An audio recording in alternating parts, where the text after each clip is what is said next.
Chapter 365, Perish. Chapter 365, Perish. Elite Coder. After a bit more chatting, the Crown Prince stood up and bowed before leaving. Zhuo Fan actually enjoyed sending him off for a change, beaming from ear to ear. He was brimming with smugness, thinking that Crown Prince had yet to find out that the fatty sold him out. Be that as it may, Zhuo Fan thought that taking such a grand gift for nothing was a tad bit awkward. Not like it was his fault.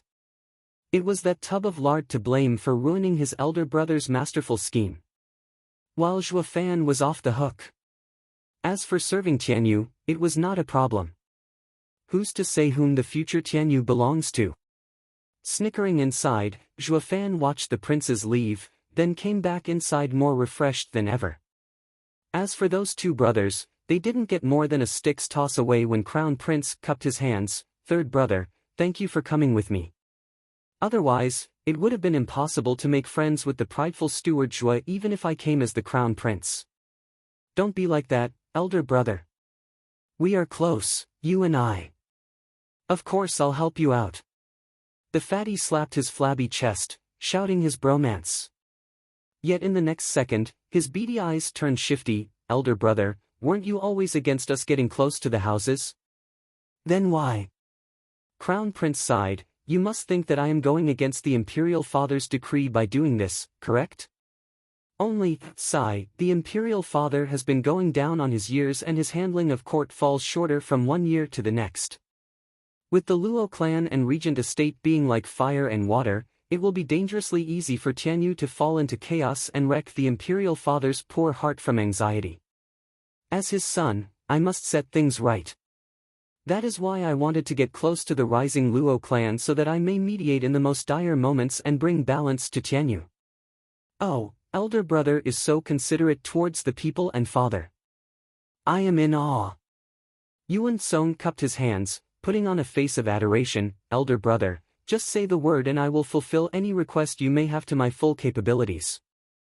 This is the only thing I can do to share the load you and father carry. Nodding, the Crown Prince patted his shoulder. Third brother, I thank you for your good intentions. If only our second brother had a fraction of your kindness, I believe we brothers could do it. If we work as one, nothing is impossible. A shame. Elder brother, lighten up. Second brother will one day understand your toil. The fatty gripped Crown Prince's hand, watching him with a heavy gaze. Crown Prince had a thin smile. I can only hope. Third brother, I still have documents to handle for father in the Imperial Palace. I'll be going. Crown Prince glanced at the sky and cupped his hands. The fatty replied in kind, thank you for your hard work, elder brother. Goodbye. Then he took his men and went in another direction. Watching the ball of flesh wiggle away in the sun's glorious rays, the Crown Prince had a smile on his face. But once the pile of meat took a turn, his face sank, his eyes exploding with revulsion and hatred unlike any before. That damn lardass talks too much. He took out a spotless hanky and wiped his hand the fatty had grabbed, then threw it away. Then he left with his own detail, towards the gloom of a dark alley where three people waited. Greetings, Prime Minister Zhuge. Crown Prince bowed. They were Prime Minister Zhuge Changfeng and his two elders. Zhuge Changfeng smiled, Your Highness, by your confident gaze, I believe the plan was a success. Of sorts, however, Zhuo Fan is a highfalutin, leaving me with anger but nowhere to vent. Crown Prince grimaced. Zhuge Changfeng laughed, Your Highness, please bear it. Zhuo Fan is a prideful youngster who has yet to experience true failure. Even Leng Wuchang suffered at his hands. His pride is warranted. This is just how people with talent are. But will this cocky man one day take your position and become Prime Minister? Crown Prince frowned in disbelief. Zhuge Changfeng nodded, You heard it yourself, how the Emperor bestowed him the best steward beneath heaven's title. And what does that mean? Becoming Prime Minister. His Majesty is paving the way, a capable official for the new Emperor. Zhuo Fan may be unorthodox and crass in his methods, unlike me, but we are the same in one aspect.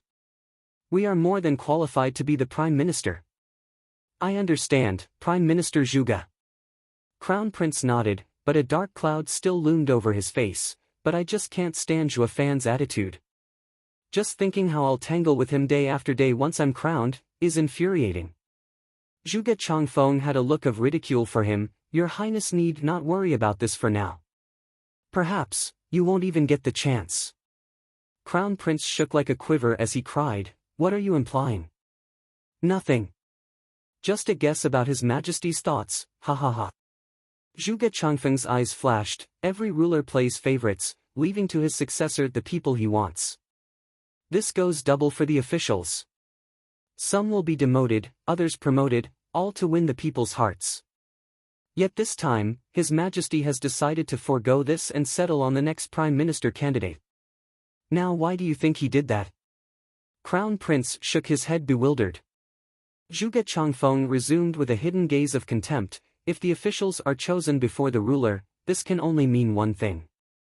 His Majesty is yet to decide who among you three is to be the successor. Put another way, anyone would do with Zhuge Fan at his side. Your Highness, don't put too much stock in your Crown Prince status, when it gives no advantage whatsoever in the power struggle. Ha ha ha. How can this be? Crown Prince shuddered 2 steps back. Now do you see why I suggested getting close to Zhuge Fan? The official decides the emperor. Since any one of you three will do, it will all come down to who fits the stuck-up future Grand Chancellor best. This shall decide who among you is destined to be emperor. Zhuge Changfeng sneered at the stumped Crown Prince, in case your Highness and Zhuge Fan can't exactly rub shoulders, you might as well give up on the throne. Being a regent isn't all that bad either. No! Crown Prince shouted his defiance, Prime Minister Zhuge, thank you for telling me. Now I know what I must do. He took his men and left in a haze. The sweat had seeped into his back and the golden tunic stuck to him. Zhuge Changfeng was mighty pleased watching the staggering figure leave. The black-haired elder spoke, Sir, are you really helping him take the throne? Helping? Humph, I'm not so bored as to get his dowry for him. Zhuge Changfeng snickered, I'm only praising the Luo clan so much because of this tripartite stalemate plan, have the tigers tear each other apart while he reaps the benefits. But does he think I'll just stand by and let him do that? I will entangle the imperial family into this mess and jumble the board so much he won't be able to tell left from right.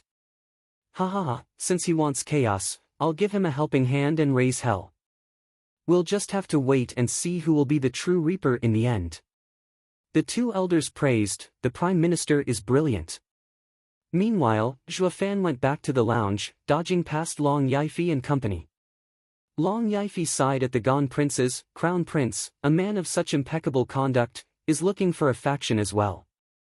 The imperial capital isn't as calm as the surface. The others nodded. These guys all had decades behind them and could sniff out any undercurrent. Zhuge Fan agreed as well, but wasn't worried. With the Luo clan growing day by day and on the initiative, who could rein them in when they were in constant transformation? Steward Zhuge, someone has come with an invitation. Captain Pang ran over. Zhuge Fan glanced at it and at the sight of the second prince's name, he laughed, I just sent away the Crown Prince, and the second one comes right after. The second prince is filled with wild ambitions, always discussing with the houses in secret. But everyone looked down on him, until recently, when he got tangled with Hell Valley. To vie for the throne, I presume. Grandmother urged, Steward Zhuge, you'd best avoid getting into the imperial family's affairs, lest you incite trouble. Humph, I fear no trouble. But what does this second prince think he is, that he can just ask me to visit him? Even the Crown Prince paid yours truly a visit. Zhuge Fan ripped the invitation in disdain. The others flushed with shame. Steward Zhuge has nerves of steel. Coming to such a decision with such a reasoning. While they were weighing the pros and cons, and how to ease up on refusing the guy, Zhuge Fan, on his high horse as he always was, never failed to look the part of the egotistical boss. Oh? Checking the second invitation, Zhuge Fan read, Perish. The third pillar, demigod Yun Xuanji. Narrowing his eyes, Zhuge Fan pondered. Now that he thought about it, he had yet to pay this 1,000-year-old mystifying clan a visit. And here it was knocking on his door. Chapter 366, Yun Xuanji. Chapter 366, Yun Xuanji. Elite Coder. Yun clan, the most secretive clan since the founding of Tianyu. It was not like the 7 noble houses, guarding the borders, but a clan every emperor had relied heavily on. This clan had mastered an amazing and strange skill. In every generation, there would be one person who knew how to read the heavens, a sacred bloodline that could infer the fate of the nation. This bloodline didn't offer them power, but allowed them to look into a person's fate, and the empire's path, with ultimate precision. Their eyes saw the world, so to speak. They gleaned fate through signs unperceived by others and presented the emperor with the most accurate conclusion. This person was called High Priest in every generation, a title the emperor bestowed. Rumor had it that in the Tianyu Empire's most dire need, the High Priest was the one to recommend Dugu Zhantian for marshal and Zhuge Changfeng for minister to the emperor. This led to the powerful 4 pillars of today, bringing prosperity to the nation. The current High Priest was the 7th clan head of the Yun clan, the one they called demigod Yun Xuanji. Zhuo Fan mulled it over. They say Yun Xuanji doesn't care about mundane affairs, so how come he knows about me? Steward Zhuo, he is an incredible man. Since he has invited you, he must want to convey something of dire importance. You have to go. Grandmother spoke after seeing the invitation. Raising an eyebrow, Zhuo Fan eyed her, then the rest. You guys are quite respectful of Yun Xuanji. Is he that trustworthy? Absolutely. Yun Xuanji is an anomaly in Tianyu. Be it the emperor, Zhuge Changfeng, Dugu Zhantian, or the 7 houses, everyone would knock on his door whenever they faced something beyond their understanding. And he answers each time. I once visited Sir myself and his words brought light to my eyes. Long Yifi smiled, recalling the fond memory. It only worked to get Zhuo Fan more curious. How is it that the emperor leaves this threat, a mystic whose words shape the nation and even lead the houses, alive? Zhuo Fan was clear on one thing. Chaos bred heroes while peace killed mystics. The world was perfect, peaceful and safe. But your sudden scrying and spouting of the world falling into chaos, with anyone vying for the throne, will shake the empire to its core, no? This led to those mystics raving about some monarch founding a nation to be the first put down after the nation was up and running, to prevent calamity. No one wanted for others to use their words and steal their throne. One other reason why Zhuo Fan had such disdain for anything related to heaven, providence and the like. Huangpu Qingtian wouldn't shut up about it. He laughed in his face, of course, labeling him as another duped moron in his mind. But now, the Yun clan had not only developed this art to perfection, it even had authority. Men, friends and enemies alike, paid social visits for answers to their problems. It was a clear violation to the imperial family, yet the emperor never once snuffed it out but kept it close for 1,000 years. This was more than baffling, insane even. The house lords burst out laughing at his conundrum. Ha ha ha, Steward Zhuo, what you don't know is that the Yun clan has never shied away from the straight and narrow. It treats everyone as guests, yet never holds favorites. It never involves itself in court affairs, taking neutral ground and never crossing the line, the only reason the imperial family's fears were abated. Unlike any other mystic, Yun clan has an ancestral teaching. The walks of life are numerous, heaven ever-changing and humanity's wisdom boundless. Xia Xiaofeng grinned. Zhuo Fan pondered, but shook his head in the end. Isn't that the same as saying, at the end of it all you have only yourself to rely on? That's just it. His words guide you on your path. As for succeeding, it all comes down to you. This is what makes the Yun clan incredible. Long Yifi laughed. Zhuo Fan's eye twitched. Well, I think he is a hustler. To juggle so many big shots sure takes skill. I'm looking forward to meeting him. Who knows, I may learn a thing or two on how to use you guys better. He, even better. If you can learn anything, we'll be coming to you for guidance, ha ha ha, everyone burst out laughing. Zhuo Fan's hand holding the card shook, but his eyes were focused. He called Yun clan a mystic, But he was more than clear that for the emperor and Zhuge Changfeng to show utmost respect towards it, it had to be more than that. I have to visit them. He cupped his hands and took his leave, heading for Paris. It took 15 minutes to arrive before a huge gate. Paris was written above it. But unlike its glorious name as a third pillar, it looked downright poor. The Yun clan is truly honest despite the 1,000-year-long fame. Nodding, Zhuo Fan knocked. The heavy gate creaked open and a 9-year-old kid walked out. Giving Zhuo Fan a once-over, he bowed in respect. May I know who sir is and your purpose? A merchant. I heard of the high priest's scrying and wished to consult him. Zhuo Fan found discretion was the better part of valor, so he chose to probe the unknown kid. The kid frowned and counted on his fingers before bowing in apology. Forgive me, but clan head is tending to an important guest these 3 days and can't receive you. You may come afterward. Let me make you a reservation. Zhuo Fan regarded the kid deeply and nodded inside. Yun clan sure is fair. So lofty yet hearing the people's needs. Even their kid is polite. At the very least, it knows how to raise their clansmen. If it were the Luo clan's guards meeting some nobody wishing to see the great Steward Zhuo, he'd have been slapped silly rather than waste words. Yun clan advocated virtue, a stark contrast from your common mystic. Ha ha ha, child, I won't tease you any more. I have received an invitation. Here. Pinching the cutie's cheeks, Zhuo Fan laughed. The kid lit up and bowed. Oh, best steward beneath heavens, forgive me for not recognizing you, Sir Zhuo. Clan head has long been expecting you. The kid led the way, with Zhuo Fan smiling behind. They passed many water pavilions and stopped before a large structure. Looking up, Zhuo Fan found it to be 100 meters tall, at the least. Here is the parish's observatory. Clan head is currently tending to a guest. Please wait here while I inform him. The child bowed again. Zhuo Fan nodded and the child left. 15 minutes later, Zhuo Fan's eyes roamed all over the place, bored out of his mind, when he heard angry and rough shouts. Why are they so familiar? Going around the observatory and onward, he arrived at a house. The child from before was now kneeling in front with a lowered head. Did he wait here not wanting to disturb the clan head?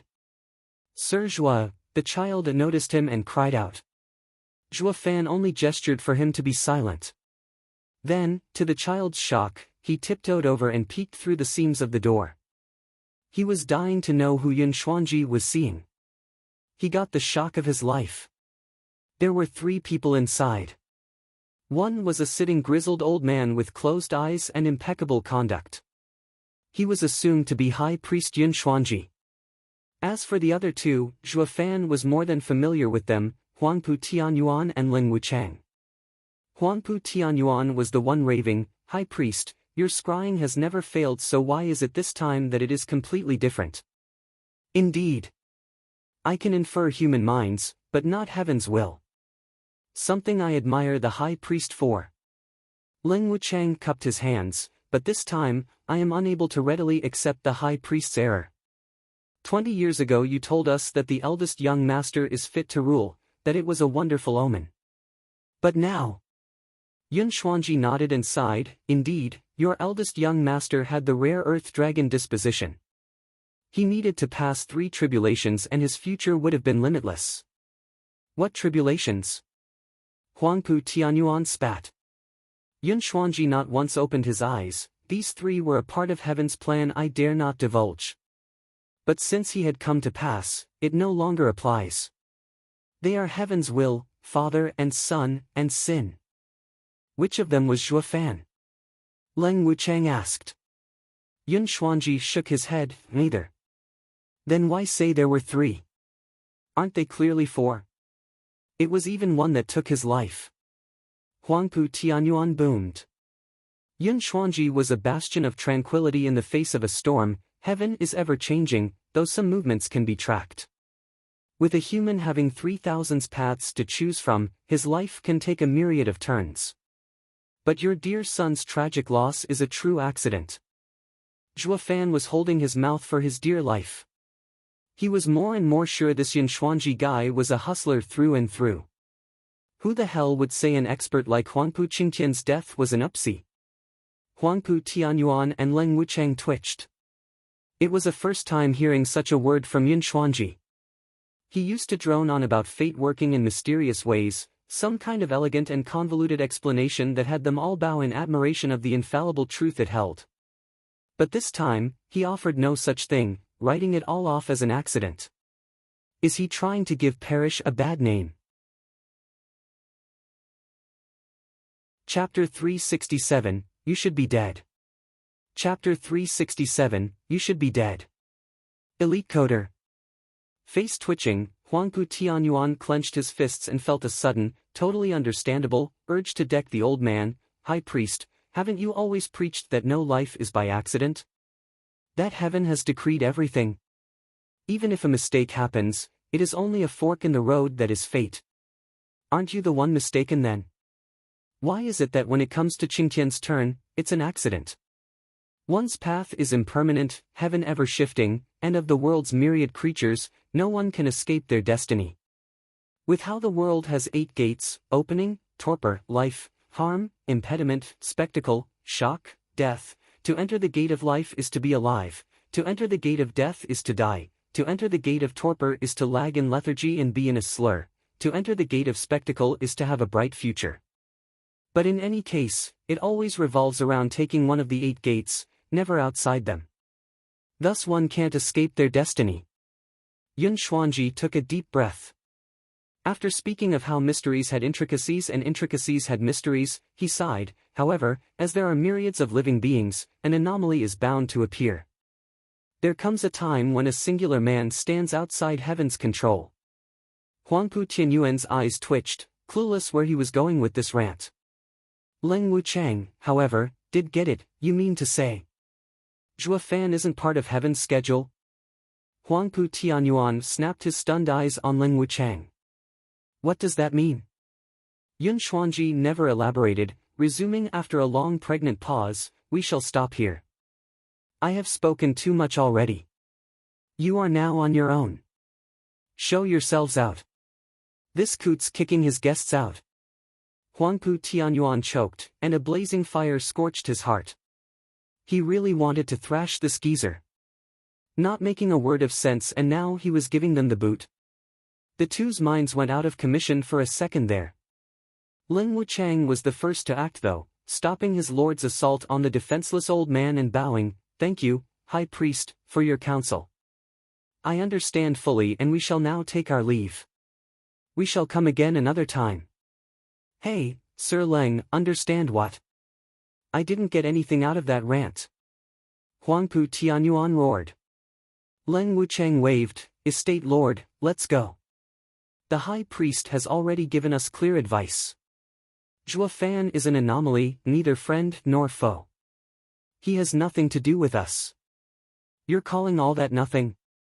He has killed so many of our people. And you want to just forget about revenge? Huangpu Tianyuan watched Leng Wucheng in shock.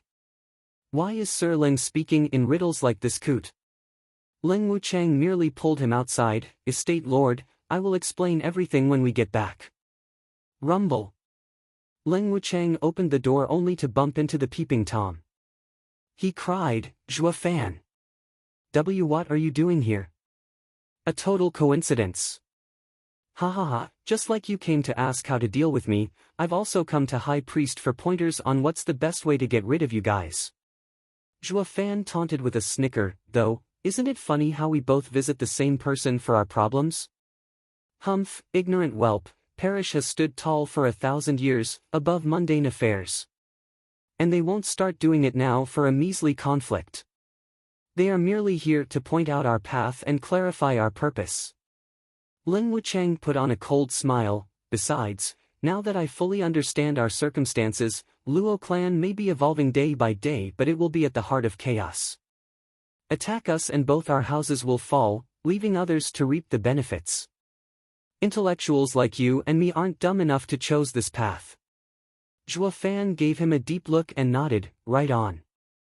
But understand this, who was it that kept backing off in front of the imperial palace? Shuddering, Leng Wuchang clenched his fists.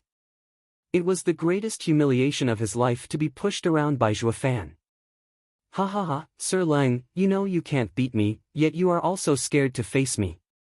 It must be, Zhuo Fan snickered, his finger pointing at his heart, here is where you fall short. You don't have my drive, just a mere counselor unable to achieve anything noteworthy, ha ha ha. The mockery was jarring to Leng Wuchang's ears. His eyes bloodshot, his fingers digging into his palms, unable to hold himself back from trembling. It was a naked taunt and scorn. But all he could do was bear with it. They couldn't face Zhuo Fan as he was now, he was too strong. Besides the fact that he was now one of the big players in the grand scheme of things. They were not about to throw caution into the wind over this little hiccup. The kneeling child was stumped. Living his whole life in the parish, all he had ever met were respectful and courteous people, even if hypocritical. In other words, this child had only seen the light of the world, and never its black and foul darkness. Today was the day when he got exposed to humanity's most morbid side. Zhuo Fan hardly needed lengthy speeches to poke at Leng Wuchang, those few words contained more than enough unbridled malice that he would appear to be like a hellhound out for blood. And each word shocked the poor child's naive heart more than the last. He was afraid. So this is the corruptive darkness that courses through outsiders' veins. Yun Xuanji sighed with his eyes closed. Leng Wuchang took long breaths to calm down somewhat. He refrained from talking back and instead pulled an enraged Huangpu Tianyuan, estate lord, let's go. Zhuo Fan watched them leave with a grin, then turned to the dumbstruck kid, patting his shoulder with a snicker, Sonny, see that? Look how those guys left bleak and despondent before yours truly. Am I cool or what? The child was too shocked to speak. Steward Zhuo, please refrain from corrupting my disciple. High priest finally opened his deep eyes. With a casual shrug, Zhuo Fan grinned, pinching the kid's cheek again before going in. After that peeping fiasco, he was rid of all respect he ever had for High Priest, thinking, just a hustler. And since he was a mere peak profound heaven expert, he had lost all interest too. Sprawling in his seat and drumming the table, Zhuo Fan said, so, why did the High Priest call me over? Looking at him for a long 15 minutes, Yun Xuanji nodded, as I suspected, Steward Zhuo is a man among men. Stuff it. If I'd been any more normal, I'd be dead. Now why did you invite me? Zhuo Fan slapped the table with a scoff. He shot to his feet, heading for the door, if you're all out of shticks to convince me, then see ya. And don't try that fate stuff with me. It won't work, nor can I understand it. Do us both a favor and save it. Zhuo Fan left with a sneer. Yun Xuanji only spoke as he was about to take the first step outside, you should be dead. Rumble. Zhuo Fan froze with his leg in the air. His eyes filled with shock. Yun Xuanji cut into him quickly. He did die once already. Be it Luo clan's servant, Zhuo Fan, or Sacred Domain's demonic emperor, Zhuo Yifan, they had both died. Zhuo Fan was the demonic emperor's resentment, borrowing this servant's body to be reborn. He still had the case of identity disorder. Was he Zhuo Yifan or Zhuo Fan? Through the use of 9 Serenity's secret records, out of 2 deaths, a life was born. This was his greatest secret, so how did the old coot figure him out in a glance? Creaking his head back, Zhuo Fan frowned. He now noticed the abyss in the old man's eyes hiding a faint flicker of light, like the night's furthest star. Are the rumors true? Yun clan's clan heads have eyes that can pierce one's fate. This is out of this world. Not even Sacred Domain's emperors can train in such a mystical art. More importantly, is this world dominated by fate? Zhuo Fan was a stubborn skeptic when it came to anything remotely sounding of fate, but now, he was forced to give it a second thought. Swallowing dryly, Zhuo Fan looked heavily at him. Just who are you? Where does the Yun clan come from? He refused to believe that the mortal domain housed such an unimaginable clan. He's a branch of the Xing clan. He has to be. Yun Xuanji had a puzzled look. Steward Zhuo, what are you saying? Yun clan has always lived in seclusion, being weak at fighting. At the founding of Tianyu we were asked to come out of obscurity and have been treated as its parish ever since. To answer your question of where we come from, I can only reply with Tianyu. Zhua Fan was thrown in a loop now. Can a clan of such incredible skill have such bland origins? Or have they lived for so long that they forgot about their own history? Zhua Fan had a faint smile on and shamelessly plopped back in his seat. High Priest, please don't mind my previous outburst. So, where were we? It's been ages since I had such a refreshing chat with someone, ha ha ha. Yun Xuanji's face twitched and he laughed to himself. Steward Zhua, your reputation precedes you. Flexible, knowing no shame, and quite like myself back in the day. High Priest, are you patronizing me, or mocking yourself? Zhua Fan felt awkward. High Priest shook his head. We've all been young once. But now, at my age, this seat is different from how I saw it then. So I wish to have a talk with Steward Zhua, giving our all for a better tomorrow. Chapter 368, Rediscover. Chapter 368, Rediscover. Elite Coder. Zhua Fan was listening to Yun Xuanji's every word. People's fates are ingrained in the world. Although choices are innumerable, anything hardly throws the world out of balance. My belief was firm in this truth, and with my ancestors' eyes, I was able to point out a safer path for the people. But 8 years ago, something happened that collapsed my faith. Zhua Fan curled an eyebrow. Seeing Yun Xuanji gasping, he muttered, High Priest, restrain your grief. Who hasn't been disappointed in the world? Ha ha ha, you think I fell in despair because everything I knew had been turned upside down? Yun Xuanji sighed, perhaps, but I was more surprised than anything. I used to think every life is bound to the world's laws. The more I saw, the duller the world became. That is why the Yun clan has always lived in tranquility and never engaged in power play. But that moment opened my eyes, that not everything was set in stone. Heaven and earth are keeping us prisoners while still presenting us with a way out. All that is left is for us to find it. Clueless to high heavens, Zhua Fan scratched his nose, cursing the old man. What the hell had the old coot been smoking? Yun Xuanji laughed in reply to his thoughts. Steward Zhua doesn't look too keen to delve into the mysteries of fate. Then I shall speak plainly. 8 years ago, you killed Yugiki in Blue Expanse City. Your act defied fate. His destiny was fraught with dangers, but it was not meant to be cut so short. Zhua Fan's heart seized. 8 years ago was his first turning point in Tianyu, the one that made him, famous. All the fate-defying that came after this event went way over his head. You mean to tell me fate includes killing? What am I supposed to do? Wait for the auspicious day when I want to kill someone since it wasn't in the stars for him to die earlier? That only meant this parish ought to change jobs, scrying for an assassin's target's due date. Or no matter what the killer tries before the due time, all attempts would be for naught. Yun Xuanji knew his thoughts before they had even formed. Each man's fate is linked with the world, just like the starry sky. And every one of them touched one another through unseen rules and intricate interactions. Since everyone has their own will, they all take different walks in life. But the path to death never even existed for Yugiki at that point in time. It only appeared 20 years later, in a time of great national unrest. The news of his death shocked me to the core. I turned to the sky at once and found a dead person still alive. Along with him, the strings of fate were now entangled and he had escaped the ties that bind.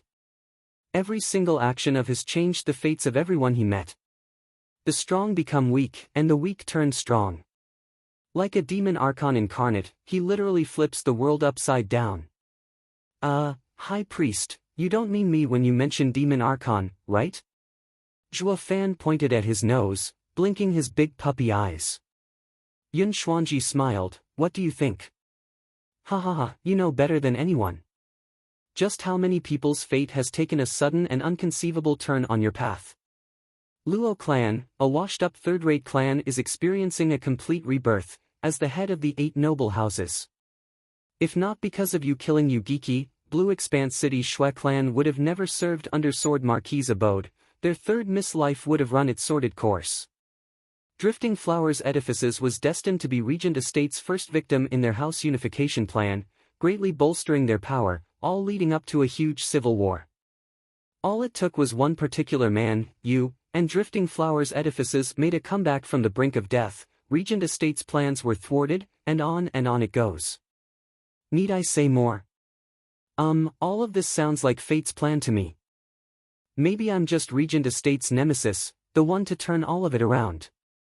Zhuo Fan stuck out his nose as he spoke with sophistry. Yun Xuanji nodded with a smile, perhaps, but my eyes still fail to see any trace of fate around you. As if you are walking between two worlds, having long since shed the shackles of destiny. Heart tense, Zhuo Fan may speak tough, but he was already starting to believe it on the mushy inside. Although he was allergic to this bullshit called fate, this old coot was right about one thing. He truly was walking between worlds, that of the living and the dead. An ethereal stage losing his body could live on by possessing others with his soul. But that was no true rebirth, since he didn't die to begin with. While demonic Emperor Zhuo Yifan had his soul pulverized, annihilated. Luo clan's servant, Zhuo Fan, of meager cultivation, was also struck down. Yet through the mysteries of the Nine Serenities' secret records, life was born anew from these two strangers housing one body, a life walking the thin line between the living and the dead yet above the laws of this world. Separated, they were dead, but together they were at least half alive. Steward Zhuo, I don't know how you did it, but please believe me. Your very existence changes everyone's fate as they know it. Yun Xuanji paused for effect, then continued in a heavier tone, I intended to keep this matter hidden, but in exchange for your trust, I will tell you a secret. The one you killed, Huangpu Qingtian, had all the qualities and fate to be a ruler. He had a high chance of becoming the new emperor. What? Zhuo Fan could hardly believe his ears. He was always of the belief that Huangpu Qingtian's rants about providence this, providence that, were just that, rants, and a heavy dose of narcissistic tendencies. But now, even the high priest vouched for him, making it all the more crazy. Yun Xuanji sighed, I had seen into Huangpu Qingtian's fate and a single glance told me that he had the disposition of an earth dragon, a prime candidate to be a king on this earth.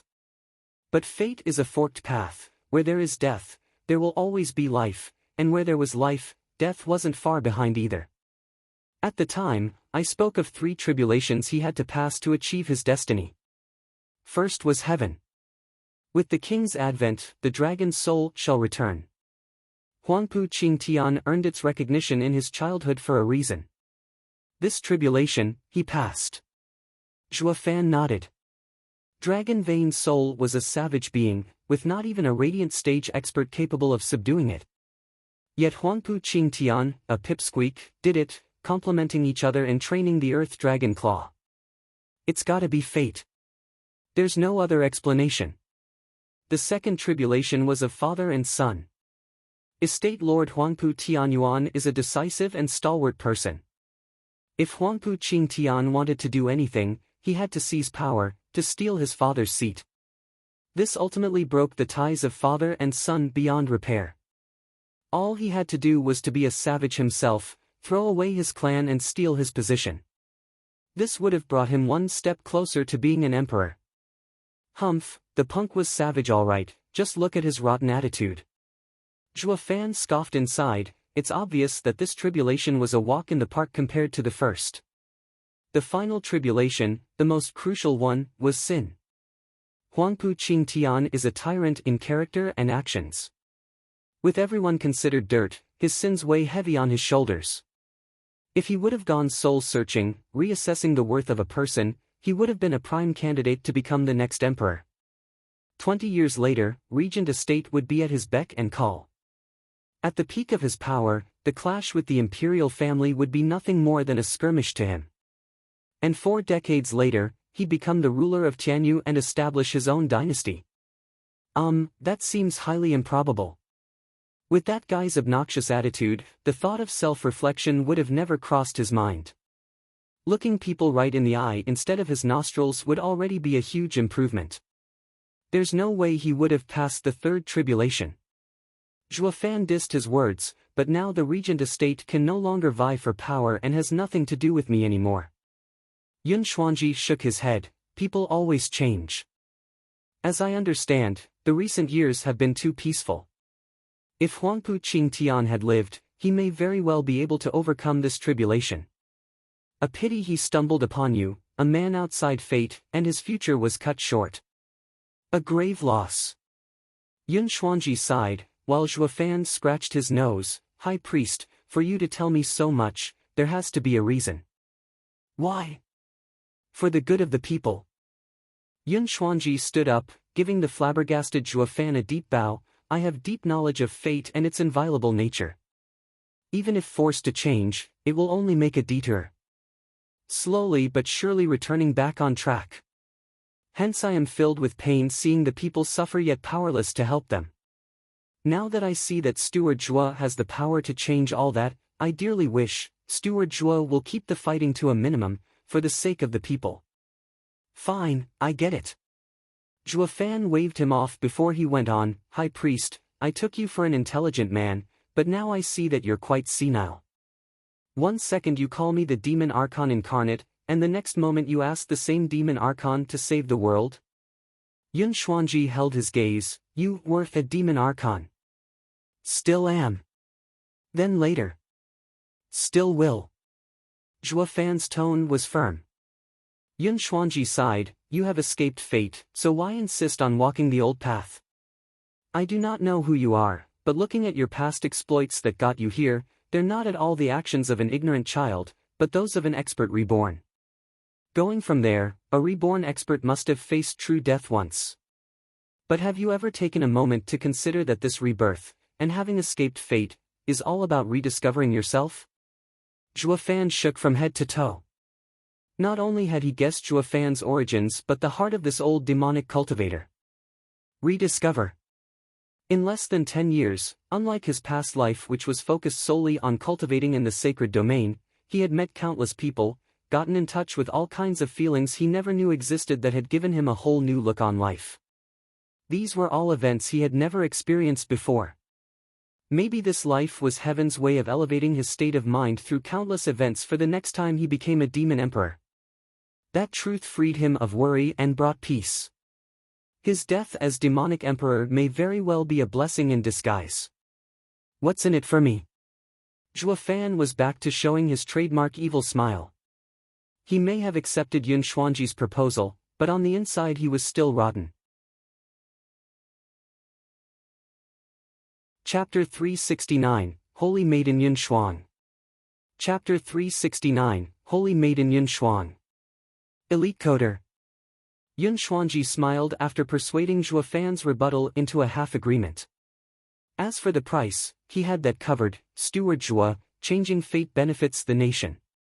It is the highest form of good you can do. From now on, my clan will follow Steward Zhuo to the ends of the earth. Going against heaven's plan is the way for the future. We'll do anything to prevent Steward Zhuo from burning the world and ruining the lives of innocents.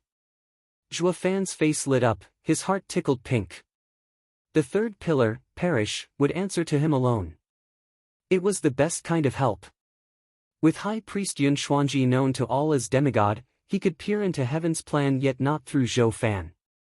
Regardless, this way he would have accurate information regarding those sneaky devils that wanted to stab him in the back while he was assaulted by beasts from the front. Caught in his reverie, Yun Xuanji was the one to wake him. Steward Zhuo, my clan has always been neutral. But for the sake of people, I will make an exception just this once. Last night, I peered into the sky and found the Luo clan to be on a constant rise. The only ones strong enough to crush its advance are 4 powers. Care to elaborate? Zhuo Fan raised an eyebrow. Regent Estate, the Earth Dragon, Imperial Family, the Crouching Dragon, the Empire's Prime Minister, Zhuge Changfeng, the Hidden Dragon, and... Yun Xuanji squinted and sighed, having reached this point and gestured to the north. My greatest worry and greatest menace upon the people, Xuanrong Empire, the Vile Dragon.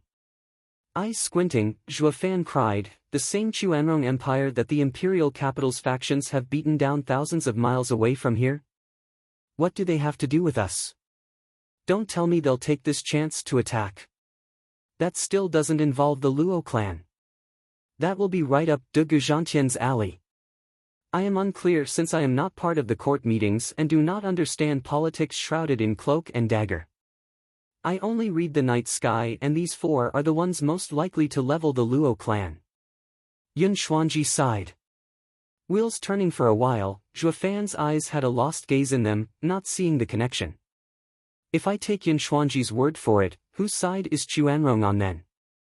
Zhuo Fan's mind jumped back to the esoteric debate, thinking of the time in Beast King Mountain and the good days he spent with that foreign lass. He found her a little bit queer. Is someone within our empire spying for the Chuanrong Empire? How else do you explain another country's interference in times of Tianyu's civil war? He then turned to the first three factions. They all had the minimum power to cooperate with each other, and this had him grow extra cautious. I was too naive to focus only on the first three factions. Each of them is despicable and vile enough to pull outsiders into this country's problems. God damn it, are they that thick in the head to not understand the simple truth of keeping it in the family? First he cursed them and then rejoiced. He thanked his lucky stars that he came by Yun Xuanji today and found out about this important info, or this ace would have remained hidden until it would sting him hard. With a rushed bow, he spoke, "Thank you, Elder Yu, for your wisdom. I will make arrangements at once. I am not about to let outsiders encroach our lands and put our people in peril." Ha ha ha, for Steward Zhuo to realize this truth, I am more than gratified. But before you go, I have a gift for you. Chuckling, Yun Xuanji turned to the kneeling child outside the door, "Xiao Dongzi, go bring Shuang'er." Right away. The child left. Zhuo Fan put on a puzzled look for the high priest. What treasure is he giving me? But all he could read from the old guy's vague smile was nothing. Moments later, the child came back with a brisk ringing of bells and a fragrance that assaulted Zhuo Fan's nose. It soothed his mind and cleared his heart, and then he heard the sweetest voice, "Grandfather, you called?" Zhuo Fan flicked his head back to meet the clearest eyes and fairest skin, sending Zhuo Fan down memory lane. Ninger. They were not, in fact, similar at all. She was prettier than Xuanning by a long shot, but Zhuo Fan found one trait identical. Both of them had that innocent vibe. Like the highest snow on the tallest peak, unmarred by decadence and evil plaguing this world. "Shuang'er, come." Yun Xuanji had a cooing tone as he gestured her over, "She is my granddaughter, Yun Xuang." Zhuo Fan made a curt nod and a silly smile found its way on his face. He felt too similar to when Xuanning was around, and for no particular reason he became chipper. "Hi, I am Luo Clan Steward, Zhuo Fan." "Hello." Yun Xuang smiled back and bowed, shaking the little bell on her wrist. Yun Xuanji approved, then dropped the bomb, "Steward Zhuo, Shuang'er will be your servant, tending to all your needs." What? Zhuo Fan and Yun Xuang's eyes were about to pop out. "Grandfather," Yun Xuang teared up at Yun Xuanji's inflexible expression. Zhuo Fan waved all over the place, "High priest, your help is more than enough. Why must you make such a repulsive proposal? Do you take me for a lek? One who sits on men and gets fresh with women? To the point that I'd go for my allies' people? Ha ha ha, this is precisely why. Why else do you think I'd throw my dear granddaughter into the jaws of a tiger?" Yun Xuanji said, "To be perfectly honest, she is like me and has the same eyes I do. She is to become Yun Clan's 8th clan head, holy maiden Yun Xuang. I leave her with you to guide you when needed and to stop you from bringing calamity to the people." In the esoteric debate, you lost all reasoning, forcing the hidden and opportunistic Luo clan to come out in the open far earlier than necessary. For the Luo clan and for the nation, it was a grave lapse in judgment. Flushing red, Zhuo Fan scratched his nose. He was clear on what a dumb idea it was being such a hothead when facing Huangpu Qingtian. As they say, hindsight was 20/20ths. But some things were meant to be done even if they were clearly unreasonable. He would do it all over again even if he had to choose again. I'd never rest easy until he died. Yun Xuanji gave Zhuo Fan a shy look, her eyes turning pitch black with faint glimmers flashing deep within, just like Yun Xuanji. She then cried, "Ah! He has no fate. Is he the one grandfather always talks about, the anomaly who broke the ties that bind? The same one. Luo clan's steward, Zhua Fan." With a chuckle, Yun Xuanji, who was very fond of Yun Xuang, spoke, "Xuanger, don't blame me. I don't have any choice. It's the only way to save the people, through him, who changes fates. He is a man of cruel methods, not one bit kind. Even capable of tormenting innocents. I can only have you stay by his side, to guide him on the righteous path and save the people." Cough, High Priest, with all due respect, are you by any chance cursing me? Is that wise? Zhua Fan spoke his 2 cents. Yun Xuanji just shook his hand, "Ha ha ha, Steward Zhua always sees himself as a cruel man. So how could those words count? Just take them as a praise." High Priest, now I know why you said my shameless character made you nostalgic. You haven't changed a bit, still hanging on strong. I may be shameless, but not even I am like you, cursing someone in their face. You're too kind, really. Steward Zhua just got unwanted contriver so angry he almost spat blood. I am far from your match. As they say, every generation outmatches the last. Kids these days get stronger every day. Yun Xuang watched the two bicker between the lines and giggled. Yun Xuanji patted his dear granddaughter's head, pushing her over. Steward Zhua, Xuanger is in your care. She will be of help to you. Please don't abandon her, she isn't a burden. I can't always be there to guide you, but she can. She is useful.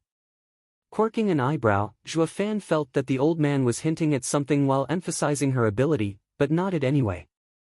The coot is right about one thing. Having a scryer by my side is far better than running over here every other day. Thus they came to terms. Yun Xuanji saw them out himself. Yun Xuang barely wanted to leave, with tears welling in her eyes, but Zhua Fan's forceful pulling got her away in no time at all. This is a treasure right here. Waste not, want not. This scene would instantly slap another infamous rumor on the ever-growing list that was Zhua Fan, that of him being a human trafficker. What no one noticed though, was the pair of cold eyes watching them from a dark corner. Moments later, a shadow flashed, and words entered his ears. He mumbled and scoffed, "Humph, this suicidal old coot, neutral for a century and now he decides to make an exception." The figure vanished. And the sky above the parish darkened swiftly, bringing with it rain and piercing winds.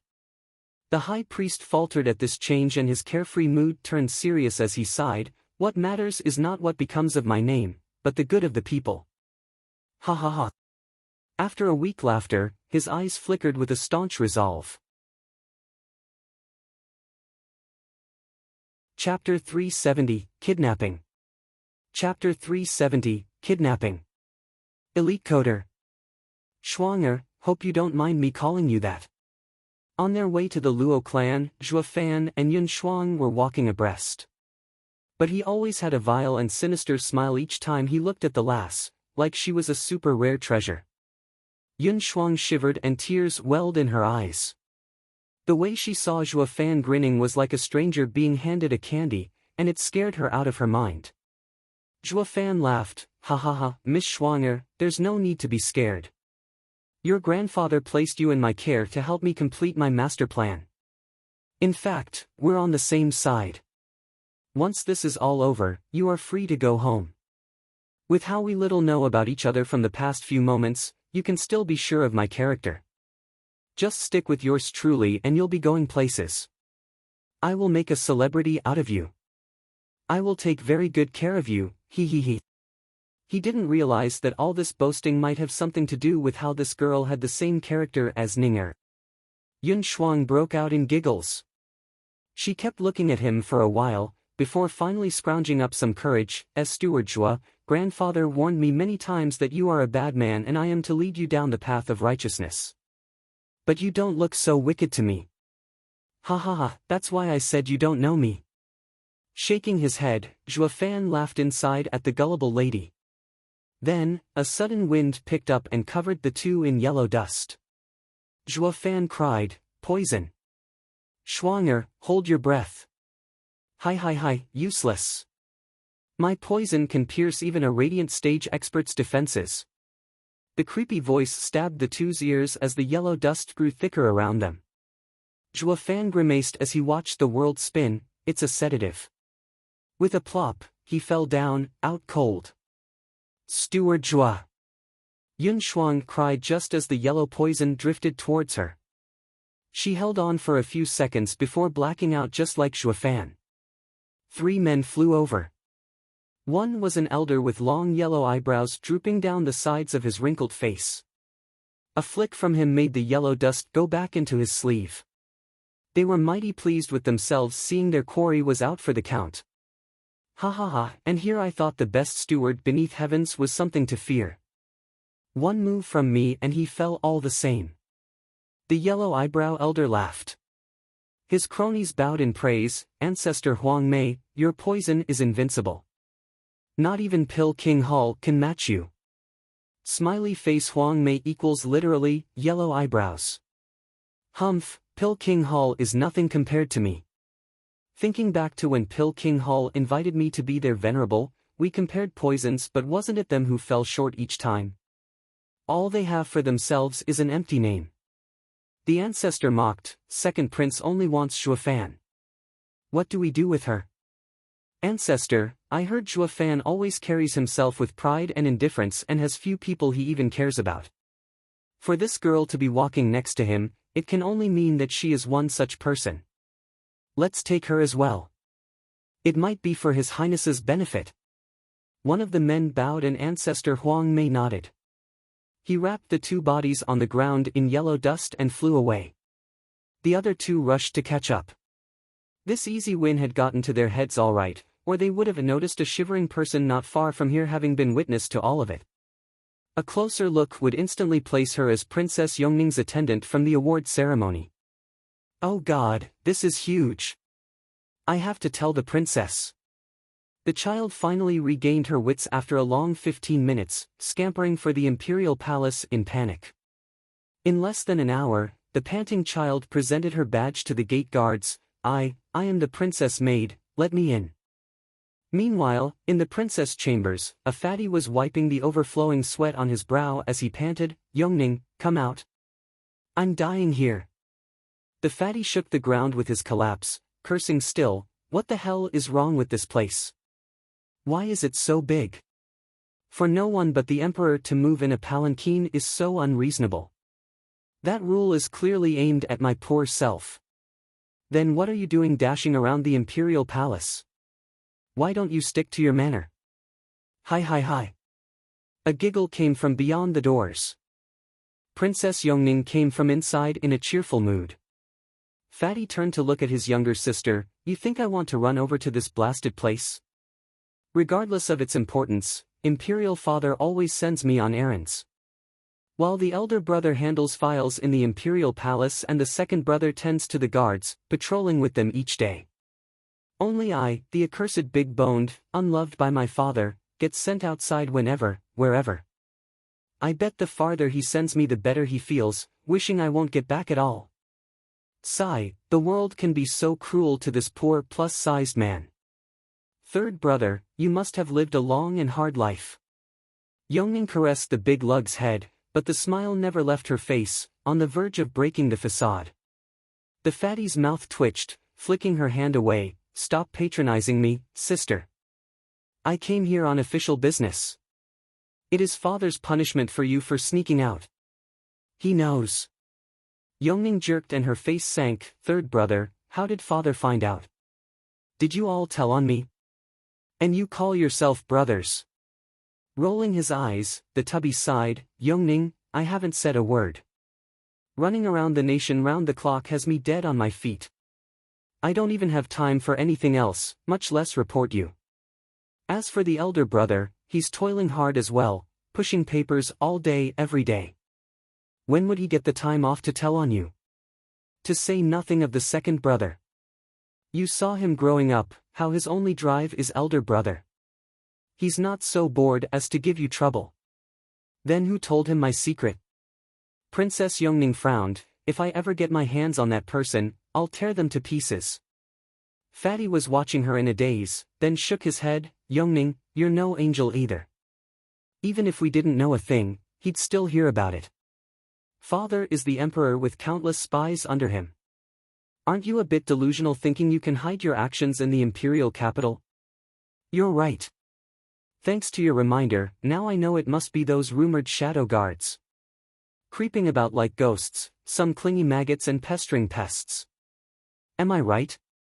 Youngning clapped and vowed, they're the ones. Who else could have known I sneaked out? The fatty gasped, then put on a bitter smile. Youngning, are you sure you aren't playing with half a deck? That little sneak of yours outside the gates was out in the open for all the houses to see. Why mention the shadow guards when everyone knew? Besides, the shadow guards are Father's secret force. No one knows who they really are. All that is known is their captain, the fourth pillar, Shadow King. Even the other pillars are cautious around him. Aren't you perhaps having an overinflated idea of yourself, thinking a big shot like him would set his eyes on the little old you? What little old me? Aren't I a princess? Youngning threw a tantrum. Fatty sighed. Youngning, we're getting nowhere. Might as well accept Father's punishment. Princess Youngning, receive the edict. Youngning obeys. May His Majesty have a long and prosperous life. Youngning fell to her knees, with utmost respect. Fatty turned solemn as well. By order of the Emperor, Youngning has sneaked out of the palace and lost all semblance of propriety. You are hereby confined for 1 year, subjected to change depending upon your behavior. A year? Youngning fell to the ground in shock, her face ashen. A whole year stuck in the imperial palace, that was the heaviest blow she had ever received. Fatty regarded the downcast princess in pain and was going to say a few words, but a child rushed over in panic, crying all the time, "Princess, something terrible has happened." What happened? Why are you panicking? Youngning sighed. What could be worse than being grounded for a year? And didn't I tell you to invite Schwanger to read me? Where is she? Gasping, she blurted, didn't get the chance. Miss Schwanger and Fan were kidnapped. What? Youngning and Fatty cried. I saw it with my own eyes, Princess. Lu Zhu vouched. Who did it? The Fatty frowned. I heard them mentioning the second prince. What? Fatty and Youngning jerked at once. Fatty's face was whiter than paper. Second brother has really done it now. A prince engaging in kidnapping? And with the high priest's holy maiden and a house steward no less. Lu Zhu, you come with me. I am going to give him an earful. Humph. Youngning scoffed, pulling Lu Zhu towards the emperor's study. Lu Zhu merely bobbed her head and followed. While Fatty ran out of the palace aghast. Third brother, where are you going? Shouldn't we tell Father? Youngning shouted. It's too late for that. Fatty gnashed his teeth. Late? Youngning was bewildered. Since the second brother had them kidnapped, they should be safe for the time being. How can I rest easy? And I'm not worried for them, but for my second brother. Old second must have lost his mind to move against that savage. You can mess with the king of hell, but God help you if you step on Steward Zhu's toes. That line said back in the esoteric debate wasn't just for show. Fatty wiped his brow and his face was flushed. His blubberbutt actually moved with uncanny grace for once, gone like the wind. Youngning figured the situation was far graver and rushed as well. Chapter 371, The Savage Rouses. Chapter 371, The Savage Rouses. Elite Coder. Whoosh! The image of a perfect blue sky was ruined when a yellow smoke made erratic movements all over it. It landed in a huge yard, revealing the person within. It was Ancestor Huang Mei and his cronies. Each was holding a knocked-out hostage, Zhuofan and Holy Maiden Yun Shuang. Throwing the baggage to the ground, the trio cackled. Clap! With a slow clap, a nice-looking youth came over with a dozen people behind him. It was Yuan Yong. Second prince gave the baggage a curt nod. Whenever the yellow wind blows, nothing can catch him. Ancestor Huang Mei lives up to his reputation. To have even Zhuo Fan, the pain in the rear of all the houses, tied up, I am in awe, ha ha ha. Hi, thank you, your highness. I am not like those nobodies, undeserving of their name. I had him captured even before I got to show what I was made of. I feel ashamed sometimes, undeserving of the second prince's praise. Ha ha ha, ancestor is so modest. I'm sure that it is not Zhuo Fan who is weak, but ancestor's skills are out of this world to have achieved such swift success. Ancestor, you will have the 8th grade pills, rest assured. Second prince clapped and laughed while Ancestor Huang Mei gave out his creepy cackle. With that out of the way, the second prince turned to the baggage. He flipped Zhuo Fan over and snickered at his dreamy look. Is this all the best steward beneath heavens amounts to? This is what you get for ignoring my invite. Then he turned to Yun Shuang in confusion. Ancestor, who is this? He, not a clue. Since she was with Zhuo Fan, she has to be someone important to him. I figured the girl would be of some use to your highness, so I brought her along. Ancestor Huang Mei shrugged. Second prince chapped his lips with so many praises. That's so nice of you, ancestor, ha ha ha. He flipped her over as well, putting on display all that made her pretty. He was amazed. Holy maiden Yun Shuang. Ancestor, how come you've kidnapped someone from Parish? You mean I can't? Ancestor Huang Mei was confused. Squinting, the second prince took a deep breath and showed a twisted smile. No, you are perfect, ancestor. In fact, I'll add 2 more pills as thanks. What? Ancestor Huang Mei blanked for a second then laughed. Thank you, your highness. He thought he had brought along a mere girl, but she proved to be of value, earning him a bonus. Giving Yun Shuang a good look, second prince said, Ancestor, could you wake her up? I have some questions. Easy. Ancestor Huang Mei nodded and pulled out a vial from his ring. He hovered it under Yun Shuang's nose and said, This is my prized narcotic, 1,000 Years Dream. Not even a radiant stage expert can fight it. Their only chance at waking up is if I help them, he. Ancestor's skills are amazing. I am in awe. Second prince cupped his hands, then waited for Yun Shuang to wake up. 15 minutes later, with a melodious sound, Yun Shuang stirred. The first thing she saw was the second prince's warped smile. She cried, second prince. Miss, there's no need to fear. You are a valued guest of my manor. You're safe here. Grinning, second prince made a gesture for silence. Yun Shuang looked at him distraught. She shuddered backwards as she took in his accomplices with a heavy heart. Her 5th layer of Profound Heaven stage could hardly count as anything against the 9th layer Profound Heaven experts around, to say nothing of the 5 Radiant stage experts. The biggest shock was the yellow eyebrow ancestor, in the 8th layer of Radiant stage. Looking at so many big shots around her, all she saw was death. Then she glanced at Zhuo Fan having the sweetest dreams imaginable and shook him. Steward Zhuo, wake up. Wake up. No use. Zhuo Fan was sleeping like a baby. Ha ha ha, miss, save your energy. Only my antidote can wake him. Ancestor Huang Mei laughed. Yun Shuang bit her lip, growing frantic and fearful of the men around her. She knew Zhuo Fan couldn't do a damn thing as he was, but she stuck close to him either way. The closer she was, the safer she felt. Snickering inside, the second prince put on a genial smile. Miss Shuang, I've heard of you being a holy maiden. But with all of Parish's rules and other obstacles, I've never had the pleasure of paying you a visit. Imagine my surprise when you came to me instead. You honor and humble me with your presence. Humph, what valuable guest, you kidnapped us. Yun Shuang scoffed. Second prince laughed. True, but it's fine. All that matters is that you are in my home, and that makes you a guest. And let me tell you, I do know how to treat my guests.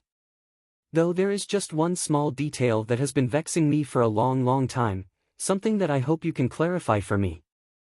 What? Yun Shuang asked. Second prince gave a deep bow. I've heard that Miss is the same as the high priest, with eyes that can read the heavens, able to look into a person's fate. Would it be possible to glimpse upon mine? Am I? Second prince was getting excited and shouted, fit to rule? Not in your life. Yun Shuang was stubborn and shot him down there and then. By Yun clan's ancestral teachings, we have always been neutral. We look after the people, not the rulers. Peeking into the empire's fate is taboo and against the Yun clan's principles. I cannot help you. Second prince's face fell and he snorted, I see, ancestral teachings, is it? Why then I heard that 20 years ago, the high priest had read Huangpu Qingtian's fate. How is that the same? Yun Shuang explained, Huangpu Qingtian was a child then. His fate was full of twists and turns. He had yet to mature into someone being fit to rule. You, on the other hand, are fully grown and have fewer turning points. If you do have a dragon's disposition, it will come to pass more often than not. And reading it will mean revealing heaven's plan, inviting heaven's wrath and bringing hell upon the masses. She shouldn't have said that. Now the second prince's heart was thrumming in his chest out of excitement. When Huangpu Qingtian died, his fate as an emperor wasn't certain, and even if he had the disposition of a king, he still couldn't overcome the tribulation called Zhuofan. But the second prince was different, his fate was set in stone. Once determined, it would come to pass. Summing it up, all Holy Maiden had to do was to say that he had it in him to be an emperor and no one would stop him. He'd have a smooth sailing towards the throne. Second prince's delusion of grandeur grew so much that his eyes were bloodshot. What are you waiting for then? Bask your eyes on my regal self. Tell me if I have what it takes to reach the top. I told you already. I mustn't. Second prince held a 5th-grade spiritual sword and poked at Zhuofan's throat in his lunacy. I heard you two are close. Look already or he dies. Easy, your highness. He is after all the one His Majesty bestowed the best steward beneath heaven's title. We will also have to answer if anything happens to him. Someone urged in the second prince's ear. Second prince glared and roared, Codswallop. Once I take the throne, best steward beneath heavens isn't worth shit. He now turned to Yun Shuang and threatened, look or I will kill him. Didn't the Yun clan always come to people's aid? Are you going to let this man suffer? Yun Shuang was torn. She couldn't watch him die nor go against her ancestors' teachings. She just couldn't choose. She glanced at Zhuofan's dreamy face and recalled her grandfather's warning. Zhuofan was an anomaly that changed fates and she was to guide him on the straight and narrow path. Recalling Zhuofan's selfless act of jumping in front of her to meet the poison, she finally made her choice. Zhuofan had to survive. Fine, I will. Yun Shuang nodded. Second prince was jubilant. He took back the sword and straightened his tunic, then, Holy Maiden, if you please. Yun Shuang closed her eyes and the next time she opened them they turned into a sucking abyss.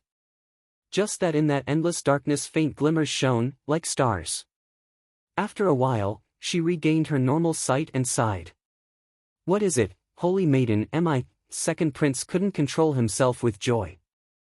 Yun Shuang nodded with a relaxed smile, how fortunate, you are not fit to rule.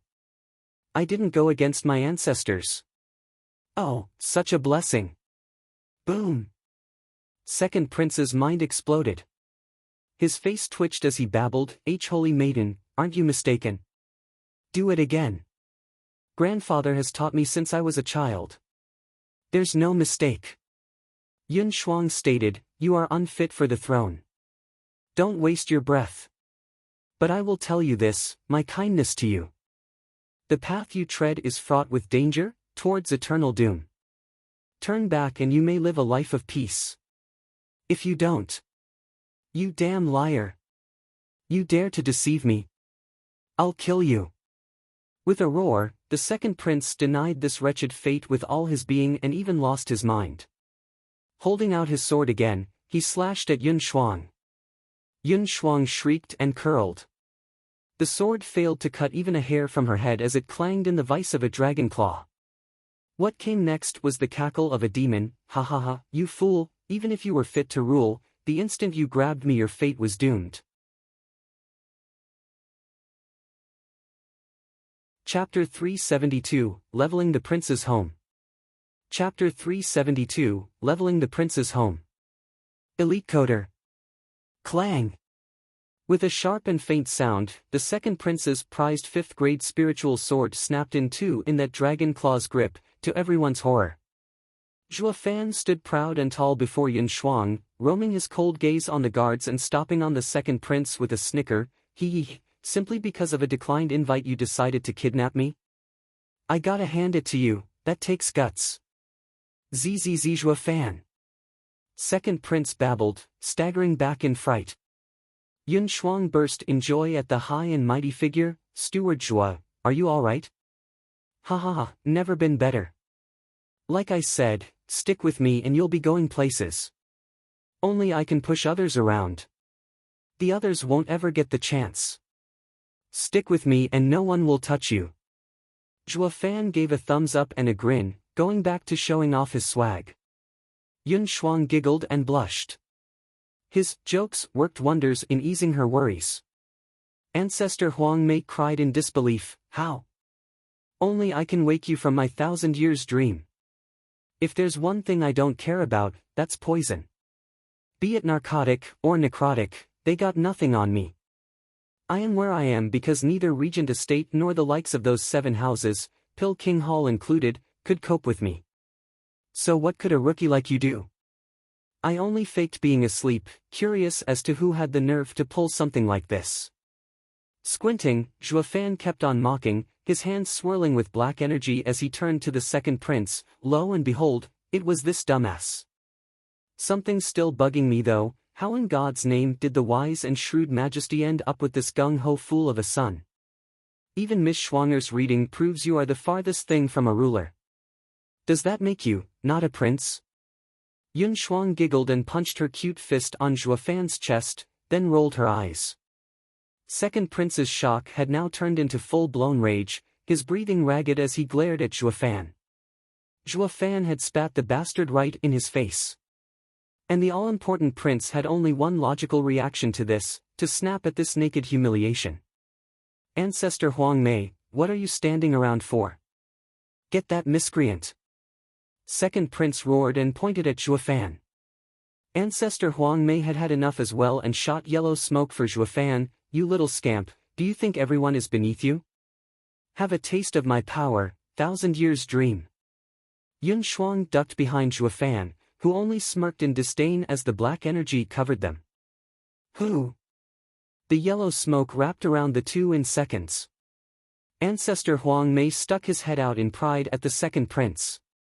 But an explosion cut his chance at boasting.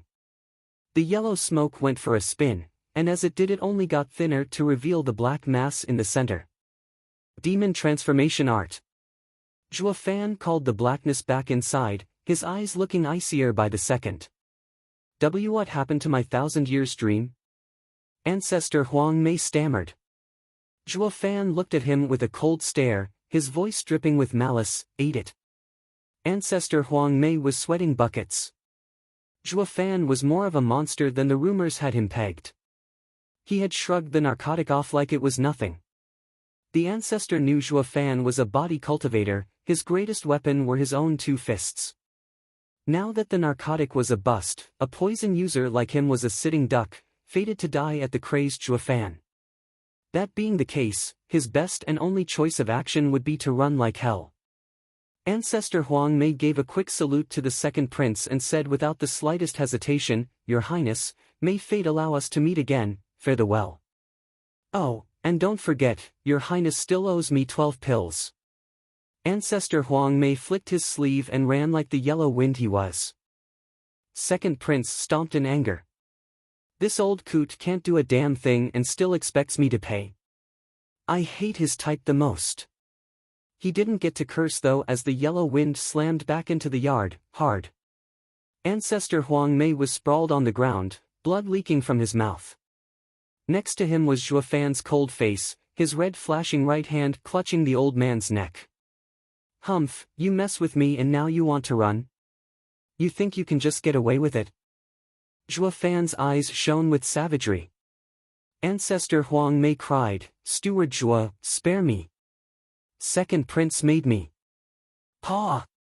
A resounding cuff over the old guy's face cut his whining short. Zhuo Fan snickered, we both know I'm no fool, so stop stating the obvious. While he is the culprit, you are his lackey. In both cases, no one's leaving this place alive. SSS. Gasping, Ancestor Huang Mei was overwhelmed by Zhuo Fan's capacity for cruelty, going so far as to kill any who wronged him. If he had known, he'd never have accepted the job even for 20 pills. As the black energy oozed out from Zhuo Fan and he noticed the naked bloodthirst in his eyes, Ancestor Huang Mei turned white as paper, including his eyebrows, as he begged, wait, Steward Zhuo, don't kill me. Let me go and I'll do anything. Isn't your Luo clan newly promoted? You must be short on men. I am an 8th layer radiant stage expert, I can stand on your side, pledge my life to you. The black energy hovered for a second while Zhuo Fan was weighing the proposition. Ancestor Huang Mei's eyes lit up and he grasped at straws. Too late though, as Zhuo Fan shook his head and the black energy shot forth, sorry, we already have a poisoner, the alchemy house's elder, Vicious Pill King. We don't need you. Him. He's just a profound heaven cultivator, while I'm in the radiant stage. Ancestor Huang Mei cried. Zhuo Fan shook his head, ha ha ha, I've handpicked every elder of the Luo clan myself. None of them will balk in the face of death. This is where you fall short. Zhuo Fan punctuated by having the black energy cover swallow Ancestor Huang Mei whole.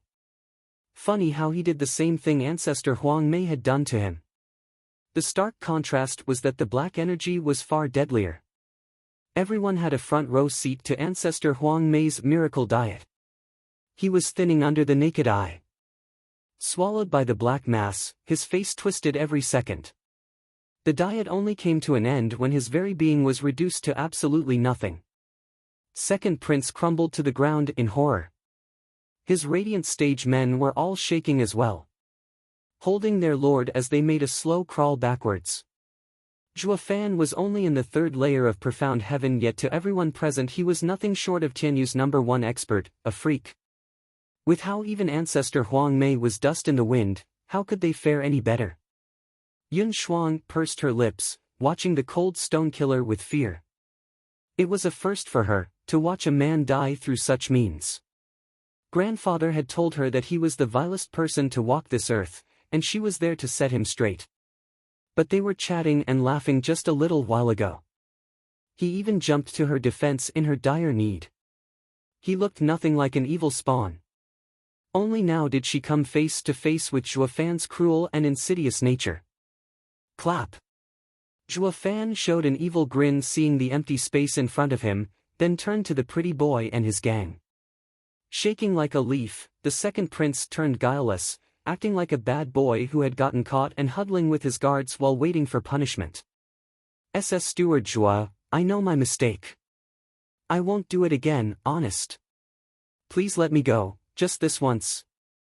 Second prince's voice quivered. Zhuo Fan got before him and snickered, next time. If there ever will be a next time, that old fart's death will look like a joy ride compared to yours. Got that?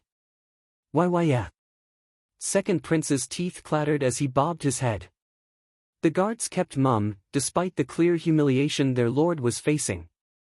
What else could they do? They could fight the monster to their last breath, but would it do any good? Who'd be dumb enough to mess with this savage that not even the 7 houses dare to? Oh, right, the second prince is one. They all were wailing inside, though neither criticized their lord out loud. Zhuo Fan saw him rooted in place and patted his cheek, warningly, for your pretty boy face, I'll leave it at that. Second prince eased his breath. But Zhuo Fan kept on talking, though I won't go easy on you either. Leaving you with a little homework will do good for your character. Zhuo Fan's right hand flashed red and he smashed the ground. The savage's fist leveled Prince's home. Chapter 373, The Worst Evil. Chapter 373, The Worst Evil. Elite Coder. A red wave shot out from the point of impact. The sudden explosion blew the entire area it covered, pulverizing anything within 100 miles and sending the sand sky high. Second Prince's group was too out of it to notice the floating sand that had buried them the next second. All that they knew was gone in a wink. That included the 80-mile-wide residence of the Second Prince as well as the surrounding buildings. In the aftermath of Zhuo Fan's fist, the entire imperial capital shook, reaching the brink of collapse. In the imperial palace's gardens, the emperor was having another round of chess with Sima Hui. Only this time, the emperor wasn't as peaceful.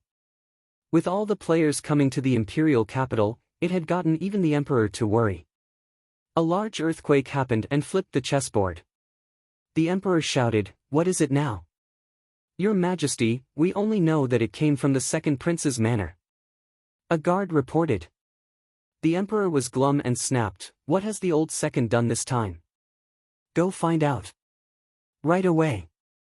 The guard rushed away.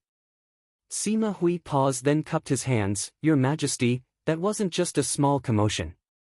May I go check on the Second Prince? I fear for the worse." The emperor waved him off with a sigh. Sima Hui bowed and shot to the skies. At the Prime Minister's residence, a man in black was whispering in Zhuge Changfeng's ear. But the sudden rumbling broke all the pottery. Zhuge Changfeng stared for a moment, then mocked, "Humph, the young sure are bold. That little monster isn't easy to handle, even for me. Yet that lame-brain kid went and provoked him. Ha ha ha, that's a calf for you, ignorant and foolish. This lesson I reckon ought to be a cruel one." Zhuge Changfeng closed his eyes and a faint smile appeared. Meanwhile, at Hell Valley's residence in the imperial capital, Yuan Shan and his elders were in a small room when the earth wobbled under their feet, though it never broke their calm. He finally acted, and got crushed at last, Yuan Shan sighed. They knew since long ago that the Second Prince wanted Zhuo Fan on his side. They weren't the Second Prince's first allied house for nothing. They even gave a stern reminder to that halfwit. Zhuo Fan was one tough customer. But they figured, did this obstinate twerp know good advice when he heard one? It would only work to incite him. So, these wise foggies shut the door in his face instead of being under the same heel of that savage as the Second Prince was right now. Zhuo Fan's action was loud and clear for everyone. Yuan Shan turned to Yu Ming, "This kid is too rash. Is cooperation still viable? We have no choice, not when all eyes are on Regent Estate. The fodder is always the first to fall, and that is what we will become if we stick too close to it. Of all the princes, the eldest prince is too shrewd to side with and the third prince sloppy, leaving the Second Prince as the only viable pawn with some use. The choice was made for us." Yu Ming sighed, "We are at the crossroads. Hell Valley's posse sighed as well, how could we be so foolish to end up like this?" The other players also noticed the obvious flagrant disturbance. Fatty and Princess Yongning were gunning for the Second Prince's home when the earthquake struck, followed by a wave of sand. It pressed so heavy on them, they found it hard to even breathe.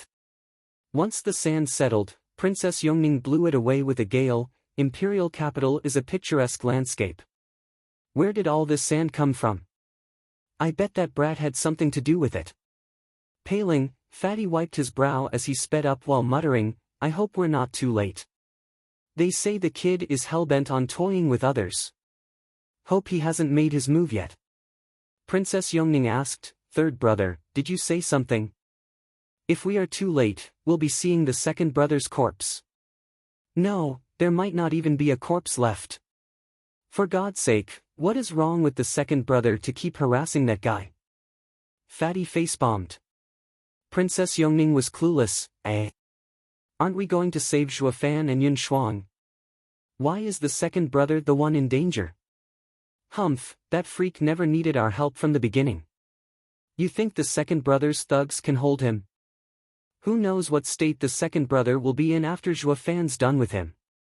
I sure hope there's still a breath left in there somewhere. The fatty shook his head and Yongning looked more than a bit puzzled. you mean to tell me that Zhuo Fan is so amazing that even as a victim, he is the one wrecking second brother's home? And that he'd go as far as to kill a prince? Oh, Yongning, these matters are beyond what your pretty little head can comprehend. The world is filled with evil.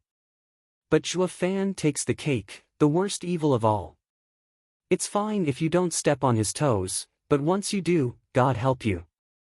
There is no low he won't stoop to. The fatty sighed. Do you know the Regent Estate's eldest young master? Do you know what a hero he was? Well, even he didn't get away, ending up being bitten to death by Zhuo Fan. From then on, the saying, you can mess with the king of hell but never with Zhuo Fan, spread everywhere. Yongning blinked her putty eyes. Yet no matter how gruesome a picture Fatty painted, it only worked to incite her to figure Zhuo Fan out. I wonder, just who is this worst evil to make the whole world, even princes and regent estate, fear him? Her step quickened, to save second brother, sure, but more so to see with her own eyes the oddity called Zhuo Fan. The streets flashed by and the duo arrived in no time at the scene of the crime. But the scenery had them speechless. The grand second prince's mansion was nowhere to be found, replaced by sand and more sand. All the people stared around dumbfounded at the desert in the heart of the flourishing imperial capital. Two people were noticed in the vast sea of sand, Zhuo Fan and Yun Shuang. The girl was even standing on a tile, as if to not mar her beauty. Nevertheless, the sudden change in scenery even had Yun Shuang slack-jawed. It finally dawned on her. Steward Zhuo was not just evil, but a calamity. One whose very existence was to torment others. Yun Shuang's eyes flashed with resolve as she stared at him. Ugh! Groans came from the guards as their heads popped out of the sand. They paled at the world of sand around them and shouted, His Highness! Where is His Highness? Zhuo Fan's first order of business was his trademark evil smile and then strolling before a flat portion of sand. He shoved his hand in and pulled. His harvest, a pale human being. And not just any human, but the second prince himself, Yuan Yong. Just that the guy was in torn clothes and a retarded look painted on his face. Without the cocky attitude, he looked more like a refugee, shivering all over. Second prince. The guards shouted, but stopped the instant they saw Zhuo Fan's cold gaze. Zhuo Fan smiled and shook the prince like a rag. You want the throne, right? Hi, what a wonderful dream. See how I'll peel the respect off of you, flogging you on the streets of the imperial capital, and subjecting you to all humiliations imaginable. Such a prince can never get the throne, since he has no respect to speak of, unless he's the only successor. Zhuo Fan squinted, as if he was teaching. Second prince was shaking like a leaf, his head too, and no, I beg you, please don't do this to me. Or I can never remain a prince. Brother, please do me a solid and leave the second brother be. A simple laughter echoed. Zhuo Fan knew who he was, pinpointing the incoming wobbling ball of lard. Haha, Fatty, you sure are a worthy brother. I'm sure you know of my temper by now, yet this second brother of yours had the balls to kidnap me. Zhuo Fan finished with two resounding slaps on the second prince's face, so strong that he spat 2 teeth and blood. Then he resumed in his standard evil tone, I merely want to tie him up and parade him in the streets. Besides, I'm only trying to help. Who knows what idiotic and retarded idea some other miscreant will come up with next to use against me. I am not a patient man and don't feel like dealing with each one of them. Fatty nodded, Brother Zhuo, I see. The world is crawling with ignorant and reckless people, but he is my second brother. Please let him go. You already made an example of him, right? Ha ha ha. Yeah, you turned the second brother into looking like this, and leveled his house. Isn't that enough revenge? Princess Yongning pouted, glaring at Zhuo Fan, yet she couldn't put her heart in it. She was even partial to Zhuo Fan. By speaking of revenge, she was justifying Zhuo Fan's actions. The fatty twitched and rolled his eyes. He knew Yongning didn't mean it, but still felt forlorn.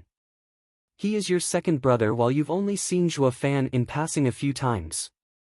What are you doing giving an outsider an excuse to trash your family? Have you finally got your eyes on someone?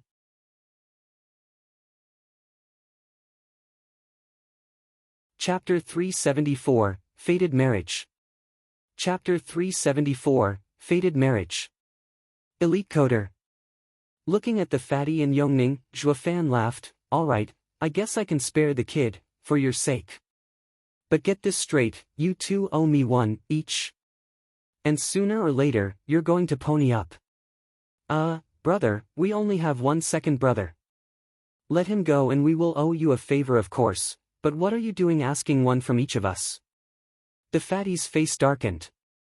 Zhuofan's eyebrow rose as he chuckled. It's not my fault that both of you asked me to let him go. That makes it 2 favors. When the time comes and I need you, you better own up. Damn grubber. That was the unanimous thought on everyone's mind. But the more they looked at the second prince hanging by a thread in Zhuofan's claw, the more they had to nod. Zhuofan laughed and threw away his pawn. He went to Yun Shuang and said to Fatty, let's stop here. When I need something, I'll be sure to drop by. See ya. And left with Yun Shuang. Princess Yongning rushed to hold Yun Shuang back. I and Shuanger are practically sisters and wish to get together after not having seen each other for ages. I mean, Shuanger must be shaking from that terrible fright, and as her sister, it is my duty to look after her. Third brother, you go on without me. Yongning, I am not really, Yun Shuang explained, but Yongning shot him a look. Zhuofan snickered. Princess Yongning, Shuanger is a profound heaven expert, while you are far below her. Why would she need you? Humph, how about this then? When a girl suffers a devastating trauma, it is irrelevant to one's cultivation. What do you men know? Yongning's eyebrows kept moving as he taunted Zhuofan. Fatty frowned. Yongning, that's enough. You think I can't tell what you're up to? You're trying to get out of being grounded. Even if you do go with Miss Yun Shuang to perish, Imperial Father will have someone drag you back. Oh, Fatty, you're mistaken about something. Miss Yun Shuang is coming to Prosperity Compound, to be with the Luo clan and not returning to perish. What? The two jerked in shock, then looked at Yun Shuang. She was the holy maiden of Perish, the next in line to be its clan head. Then why did the high priest send her off to someone else? Yun Shuang's eyes reddened and she nodded. Grandfather had me become Steward Zhuo's attendant and tend to his needs. Nanny? Needs? Smiley face nanny is the literal translation here. Loan word from Japanese, meaning what? Guess author tried making a funny. Fatty's eyes burned with a fire not even the second brother's plight could stir. Zhuofan, you vile beast. I used to think you were only 90% evil, but now I see that you're capable of stooping so low as to even force yourself on innocent maidens. Talk, how did you blackmail the high priest into making such a humiliating decision? Princess Yongning glared at Zhuofan and stopped in front of Yun Shuang, whispering, Shuanger, don't worry. I won't let this vile demon lay his claws on you. Zhuofan glanced at the two and shrugged. Yun Shuang was waving all over the place. Beat red, you've got it all wrong. It's not like that at all. Grandfather found Steward Zhuo too evil and wanted me to guide him. That's why. Oh, I see. The two royalties saw the light at long last. Fatty only gave Zhuofan a long look and sighed. Miss Yun Shuang, your clan strives for the betterment of the people, which I admire, but I must stress one important fact. This person, or whatever you want to call him, doesn't have just evil proclivities, but is pure undiluted evil, a demon. A wretched, revolting, vile spawn that even hell spat. Hey, wasn't I only 90% evil? How did I become pure evil? I haven't forced a lady in my entire life, now have I? Zhuofan rolled his eyes. Fatty mocked, what does that count? With your infamy, such an act is second nature to you. You've got a point there. Zhuofan nodded pensively. The girls giggled next to Zhuofan. When Zhuofan didn't flip out, he was quite a nice-ish human being. He didn't bother with the details, nor was pedantic. Quite refreshing compared to some gentlemen. One would go as far as to say that he was leagues above those self-righteous officials. That, of course, applied to his time off of killing and unleashing mayhem. In any case, changing him is like moving mountains. Not getting corrupted yourself along the way is already a miracle. The fatty sighed. Luo clan's young miss used to be so kind and polite. But now I hear she's been broken in, shrewd and cunning. All the more reason I should stay with Schwanger, to not let her be led astray. Yongning found a good excuse for once. Fatty shook his head. Do what you will. But don't think I'll take the blame when the imperial father hears about this. Yongning giggled and hugged Schwanger close. Even kissed her. Zhuofan didn't argue either, leaving with a salute to Fatty. As for Tubby, he had to stay behind to clean up all this mess and calm down the traumatized second prince. But the Fatty did care for his sister, not forgetting to give Zhuofan some stern warnings. Zhuofan took her with open arms, of course. Who knows, the apple of the emperor's eye might hold some use yet. In every moment of every hour, the only thing on Zhuofan's mind was the grand scheme of things. Even while trashing the second prince, he still knew when to stop, as to not yet set the imperial family against him. But letting him off easy was out of the question as well. Each and every word he spoke to the second prince was beautifully woven in meanings beyond mere rebukes. Second prince knew now that he was not cut out for the throne. And in his moment of despair, Zhuofan gave him a good nudge. Kill the rest and you'll be the true successor. The imperial family was boiling on the inside and all he had to do was to be a patient angler. In the tripartite plan, everyone wanted out of the deadlock, but neither wanted to stick their neck out. That only leaves forcing them to stick out. The emperor uplifted the Luo clan with the same purpose in mind. And Zhuofan incited the second prince for the same thing. I'm only curious if Fatty figured it all out since he stopped me from giving further advice to the second prince. Not that it made a difference. The seed of a power play has already bloomed in the second prince's heart. Glancing at the dazed second prince laying on the sand, Zhuofan showed a grin then walked away with the girls. Fatty turned from Zhuofan to his second brother and sighed. An hour later, Zhuofan arrived at the Regent of Prosperity's compound. All of the Luo clan was in awe after his short explanation of the facts. Zhuofan was out on a stroll to perish, yet returned with not just the great holy maiden, but a princess. Young miss, settle them in. I will be in seclusion for 3 days. Zhuofan said to Luo Yunchang and walked out back. Luo Yunchang nodded and took the guests to their rooms. On their way, she turned a hopeful gaze to Yun Shuang. Miss Schwanger, can you really read fate? N. Yun Shuang nodded, puzzled and sighed. Where is this young miss going with this? Does she also want to know if the Luo clan is fit for power? She couldn't be further from the truth. Luo Yunchang blushed as she said, Miss Schwanger, could you perhaps look into my fated marriage? Ah. Yun Shuang was stumped, then sighed.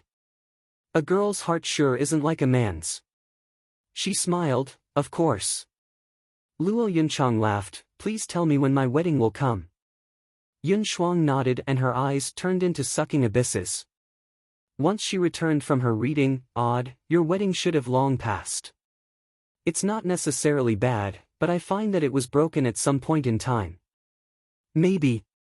Her eyes shone for a second, then she shook her head, forgive me, but I cannot see your wedding. Why? Luo Yunchang cried. Yun Shuang sighed, because of Steward Zhua. Your wedding should have been 8 years ago. But Steward Zhua, who is outside fate, changed your fated marriage. This drove your current fate into chaos and I can no longer see it. You mean, he broke my fated wedding? That makes him responsible, right? Luo Yunchang's eyes shined in glee. Yun Shuang was startled, then nodded, ostensibly, he is of some fault. Great. Thanks, Miss Yun Shuang. Luo Yunchang had never been happier.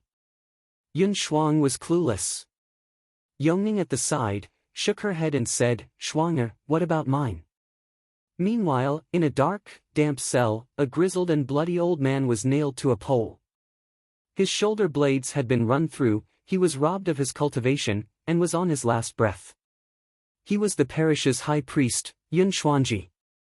He was surrounded by shadows. "High Priest, you crossed the line." An aged and familiar voice came from behind the veil. The High Priest gave a weak laugh. "Yun Clan has always strived for the people. We've never crossed it, unlike you. Did you talk about it to anyone, including Zhuofan?" The voice turned cold. The High Priest shook his head. "That matter is too dangerous and can't be spread. I will never harm the common man." "Well done." Whoosh! A chain flew from behind the veil and into the High Priest's heart. The High Priest shuddered and his head slumped. "Ha ha ha, since he didn't talk, the game is still on." The cold and sinister laugh came again.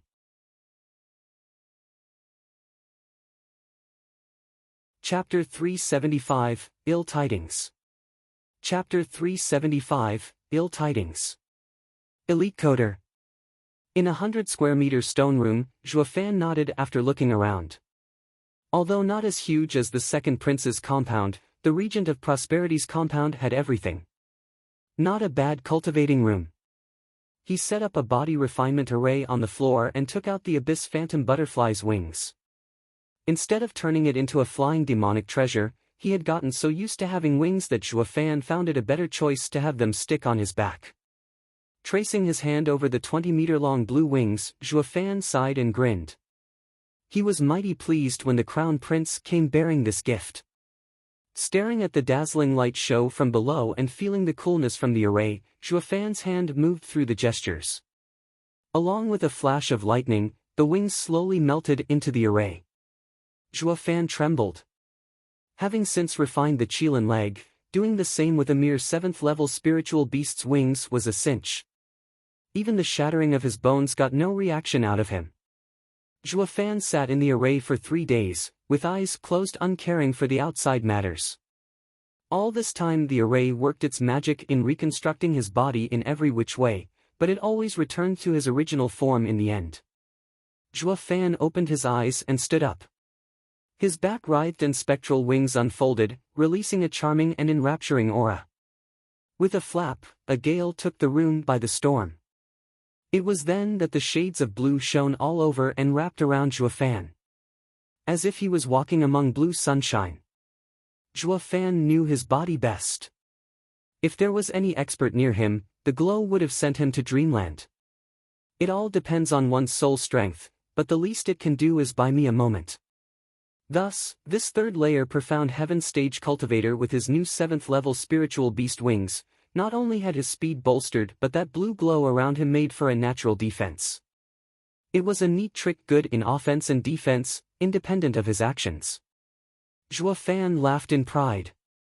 With a twitch of his brows, the wings withdrew and he walked outside. His mood soured though, when his right eye stung.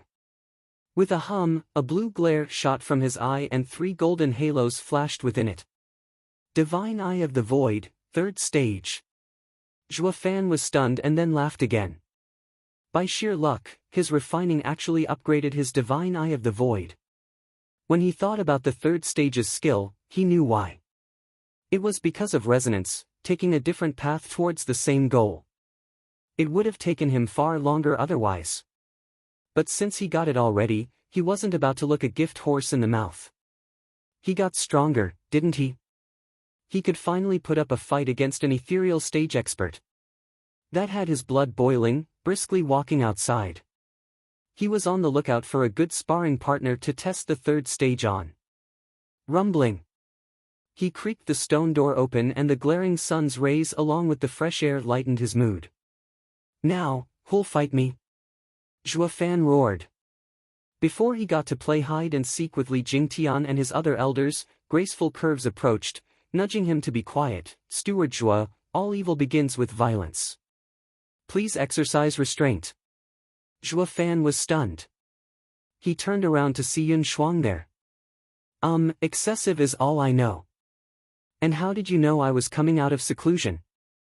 Zhuofan frowned. "Did your eyes reveal it to you?" "Be that as it may, they can't see you. I've been waiting here all this time for you to come out." With a smile, Yun Shuang struck the image of a fairy as she handed him a towel. "Here, freshen up after your toil, and let it brighten your day." Thank. Hold up, what are you up to? Zhuo Fan came to midwipe. Yun Shuang's sweet smile came along with her genial tone, I am your attendant. It's in my job description. And I do need to guide you towards good. To do that I will have to keep you happy all day, every day. Lest emotions run amok and you'll turn evil again. I also got you this. Yun Shuang took out a booklet. Zhuo Fan read the title, 3-character classic. Smiley face, a text written in the 13th century to help kids learn the language. Made up of 3-character verses, easy to read and learn, i.e. kiddie stuff. It's for children. Zhuo Fan blinked at Yun Shuang in daze. Yun Shuang nodded with a smile, people at birth are naturally good. It'll do good for your spirit. Try it. I won't read a goddamned word. I've roamed the world for too many years to have any use for a bint's teachings. Zhuo Fan slammed the book on the pavement and shoved his finger in her face. Miss Schwanger, I didn't ask you to be a servant, nor a tutor to right my wrong ways. I only need you to read the heavens and tell me the future. All you have to do is tell me what the other players are doing and I can take it from there in figuring out their plans. With your eyes and my smarts, we will have control over everything. That's your role. Yun Shuang gave him a long look. Her smile deflated and she picked up the book in sadness. Zhuo Fan shrugged and asked like nothing happened, now, what have the factions been up to these days? I didn't look. Yun Shuang pouted, then stomped away, to save the people, you must have a righteous heart. Until you're re-educated, I won't even peek. You. Zhuo Fan gnashed his teeth and spat, then what are you still doing here if you aren't looking? I'm taking you back. We're going to Yun Shuangji and having him look. Zhuo Fan pulled her outside. Yun Shuang was so distressed, tears welled up in her eyes. Dragged around, her feet left deep marks in the ground. Luo Yunchang and the princess were chatting merrily when they saw them whiz by and caught up in distress. What's going on? Luo Yunchang only had to see Shuanger in tears to know. Zhuo Fan must have shown his evil side again. Zhuo Fan did the same thing back then, at the foot of Blackwind Mountain. Though these crass and harsh outbursts had tended to die down over the years of spending time around his clansmen. While to outsiders, he had no restraint whatsoever, the vilest of the vile. Yun Shuang hadn't been around him long enough to see this side. Anyone who'd witnessed one of his rage episodes would be just as frightened. Shielding Shuanger, Luo Yunchang glared at Zhuo Fan. Steward Zhuo, what did Shuanger do for you to scare her like this? Yeah, Shuanger is so kind, doing everything you ask of her. You must be at fault here to pick on our Shuanger. Princess Yongning puffed out her chest, hugging Yun Shuang close. Apologize this instant, or I'm telling Imperial Father. Zhuo Fan looked at the three of them and sighed. It hasn't been that long and these girls are already a clique. Shaking his head, Zhuo Fan took a long breath to cool his jets. Princess Yongning, are you going to His Majesty to get me punished? Tell me then, has the second prince's matter settled? Of course. But that is all because of the third brother asking you to take it as the second brother's fault. The Imperial Father wouldn't have wasted words with you and would have had you. The princess looked mighty pleased. Zhuo Fan snickered inside. Fatty's request was only to save the Emperor's hide. In the current state of things, where all factions were at a stalemate, if the imperial family moved against the Luo clan, Regent Estate would be celebrating. It was waiting for the Luo clan and the imperial family to fight so it could deal with them both in one fell swoop. The imperial family wasn't about to blow all pretense for a mere second prince only to suffer in the end. Zhuo Fan was sure of it. Only this ignorant princess was still delusional, thinking that the emperor was the number one in the world. Zhuo Fan turned to Yun Shuang, having vented his earlier rage, turned serious. Miss Shuanger, when your grandfather put you in my care, he said many things. But one thing he did stress, that you are useful. If you can't help me, what reason do I have for keeping you? Our clan doesn't need two bickering matrons. Luo Yunchang's eyes went red and she glared at him, yet positively giddy inside. The bickering matron he was referring to just now had to be her. Whether unintended by the speaker, or by the listener's delusions, for Zhuofan, who was the steward, to say matron, she took it as if it was more than that. Smiley face, it's a pun. Is steward and lit means steward's wife, but also busybody, housekeeper. When Luo Yunchang looked at Zhuofan, her gaze drifted and her heart fluttered. Zhuofan, though, only had eyes for Yun Shuang, waiting for an answer. Yun Shuang broke out of the princess's and Luo Yunchang's hug, then stormed out of the door. Zhuofan sighed. This works out just as well. With Yun clan neutral, he didn't fear that Holy Maiden would end up in another faction. Yun Shuang opened the door and bumped into an 8-year-old child, throwing him to the ground. Yun Shuang cried, Xiao Dongzi, what are you doing here? Sister Shuanger. Xiao Dongzi sobbed, grandfather is dead. What? Yun Shuang seized and paled. The Kong Zhuofan also froze and then an incredulous look appeared on his face. Someone killed 4 Pillars High Priest, demigod Yun Xuanji? Who dares commit such an outrageous crime in the heart of the empire?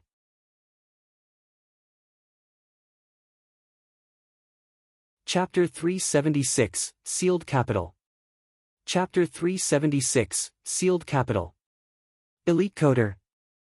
Yun Shuang refused to believe it. She was stiff for a minute and then bolted for Parish. Call the elders. We're going as well. Zhuofan shouted. Luo Yunchang nodded and called them. Li Jingtian and the power couple arrived. They were around the young miss and princess, protecting them as they went along to Parish. At the Parish, Xiao Dongzi took them to where Yun Xuanji received guests. But what they saw inside had everyone stunned. Yun Xuanji was still in his seat but covered in blood. He was clearly more than a little roughed up. His eyes gouged and his head slumped. Grandfather. Yun Shuang held the body and cried. Luo Yunchang and the princess were taken in by sadness, going to her to soothe her pain. Having lost her father as well, Luo Yunchang could relate with Shuanger's pain. Her eyes grew red and tears soon fell. Zhuofan watched it all with a critical eye, turning to Li Jingtian, what do you guys make of this? The Yun clan has stood for 1,000 years in Tianyu. Always neutral and respected. Not to mention it is the 3rd pillar. Just who could have done this at such a crucial time? Li Jingtian frowned. Qiu Yanhai nodded as well, he's been reduced to such a state yet everything around him lies undisturbed and clean. That means he was brought here dead. Moreover, were his eyes scooped up because of their ability to see fate? If it were just for the eyes, Yun clan would have long since been kidnapped in the past 1,000 years. The death of Yun Xuanji is for a different reason. And since he died, the killer took his eyes while he was at it to do a little research. Gasping, Zhuofan spoke with calm, but his mind replayed his encounter with Yun Xuanji. He found Yun Xuanji's tone odd at the time. The way he gave his granddaughter away, felt less like gaining a helper rather than fulfilling the old man's will. Did he see his end coming? Zhuofan squinted as his thoughts wandered. Luo Yunchang said, you're all experts. After all this talking, have you found who killed Shuanger's grandfather or not? Yun Shuang's sobbing stopped and her ears sharpened. Princess looked interested as well. The imperial capital is in troubled waters right now. Who knows who did it? Zhuofan shrugged, what matters now is finding a safe place for the Yun clan. Now I know why Yun Xuanji gave me Shuanger. It was his final wish, having foreseen his own death. It's all my fault. With grandfather always doing the reading, I never tried doing it on him. If only I'd been more aware. Yun Shuang's tears resumed from pain. The 2 girls rushed to console her. Zhuofan smiled, don't blame yourself. Your grandfather did it with this in mind. For his principles, the high priest knew he was at his end and chose to go like this. I truly admire his resolve and righteousness. To honor him, I will not only look after you, but your clan as well. Young miss, what do you say? Of course. Luo Yunchang nodded with resolve. Yun Shuang wiped her tears, moved by her new sister's kindness. Then she said to Zhuo Fan, "Forgive me, Steward Zhuo. I always took you for a demon, but you aren't even a bad man." "Thank you. It's fine. I'm quite the baddie sometimes, you know." Ha ha ha. Zhuo Fan had a vague smile. With the imperial capital in unrest and the Yun clan without a leader, it will become the pawn of every player in pursuit for power. I propose that we move the Yun clan to Blackwind Mountain. There, they will be safe. What do you think? It's great, but Yun clan has thousands of people. Moving them all will require His Majesty's approval. Yun Shuang muttered. Zhuo Fan gave an evil grin. "Fret not. Have you forgotten who I am? I am the best steward beneath heavens. Leave it to me." He handed Li Jingtian the cape that the emperor gave him. "Elderly, take this and leave with the Yun clan as quickly as possible. You three will look after them. Once outside the imperial capital, send someone to report what has happened to the imperial palace." "Understood." Li Jingtian nodded and bowed, but used silent transmission when he noticed Zhuo Fan's look. "Steward Zhuo, when did you become a saint? It's not your style. Or did you suddenly take a liking to that miss?" "Stuff it. I'm not that dirty-minded." Snorting, Zhuo Fan sent back, "Ignore what happens around you and you'll soon be knee-deep in trouble. Every generation of the Yun clan has had a person that can read fate. With them in dire straits, it is the best chance to use them. You can't even see something that obvious?" Li Jingtian got it at last and gave Zhuo Fan a sneaky thumbs up. "Steward Zhuo, you're stupendous. You're reaping rewards from the hard work of others. Cut the crapola. They're here to take the heat, while we reap the fields." If the mastermind knew all his effort was in our favor, he'd probably have blown a gasket or two. He. Zhuo Fan snickered. Li Jingtian said, "Steward Zhuo, then you know who." "Can't say. But this game, sure is fun." Zhuo Fan's eyes shone. Li Jingtian nodded and obeyed. With Yun Shuang as the clan head successor, she was most important. With her explanation, Yun clan accepted the transition, now marching for the Luo clan's domain. At the city gates, the guards were about to stop the mass of people, but Li Jingtian unfolded the best steward beneath heaven's cape, shutting them up. Everyone knew by now that the Luo clan had Zhuo Fan as the best steward beneath heavens, who was of immense power. He moved the armies and governed the nation's affairs. A man such as him was not to be stepped on by a bunch of guards. Hence, under the three elders' escort, Yun clan left the imperial capital. 10 miles out, they had someone report to the emperor. "High priest is dead." The emperor slapped the armrest of his throne, then slumped in it as tears flowed. "High priest, you've helped me and the people so much." "How? Now that you left, who will help me? Who will show me the way?" "Your Majesty, please restrain your grief. The death of the high priest affects the entire nation. I vow to find the killer and bring him to justice." Dugu Zhantian cupped his hands. He was in pain just as well. The high priest was the one to recommend him to the emperor. But in a time like this, he still kept the attitude of an upright marshal. Sima Hui advised, "Your Majesty, Marshal Dugu is right. We need to find the culprit. For the third pillar, high priest, to die in our own backyard, this is a grave insult to our empire. It must be one of those factions. Your Majesty should summon and reprimand them." "That's right. I have put up with those deceitful scoundrels for too long. They've gone too far." The emperor shouted, "Dugu Zhantian, seal the city. No one gets in or out. Call for the 8 noble houses, Zhuge Changfeng, and Yun clan survivors. I will question them personally." "Understood." Dugu Zhantian bowed and rushed outside. The imperial capital was abuzz. The army moved like lightning in sealing the gates. The small-time merchants were clueless as to the reason and closed up shop as well. Within minutes, there was not a trace of people on the main street. It had turned into a haunted city.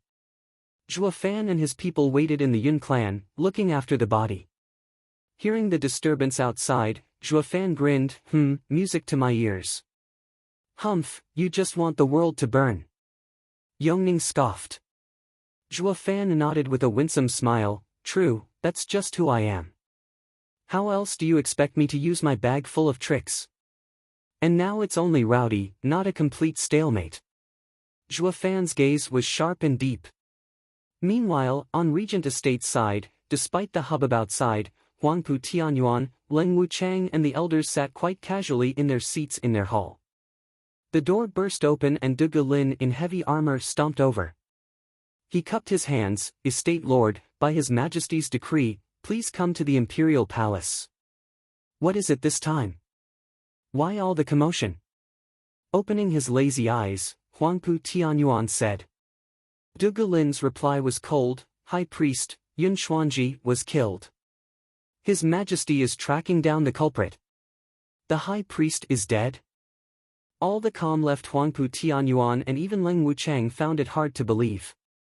The news spread like wildfire through the clans, everyone beset with the same reaction. Among the cries of shock, there were many doubts as well. Who in this land dares to strike down the High Priest?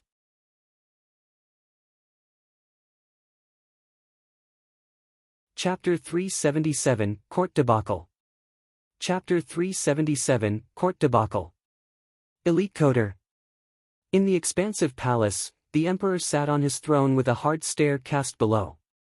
Zhuofan, Huangpu Tianyuan and the house lords were on the left side, while Dugu Zhantian, Zhuge Changfeng and other officials were on the right.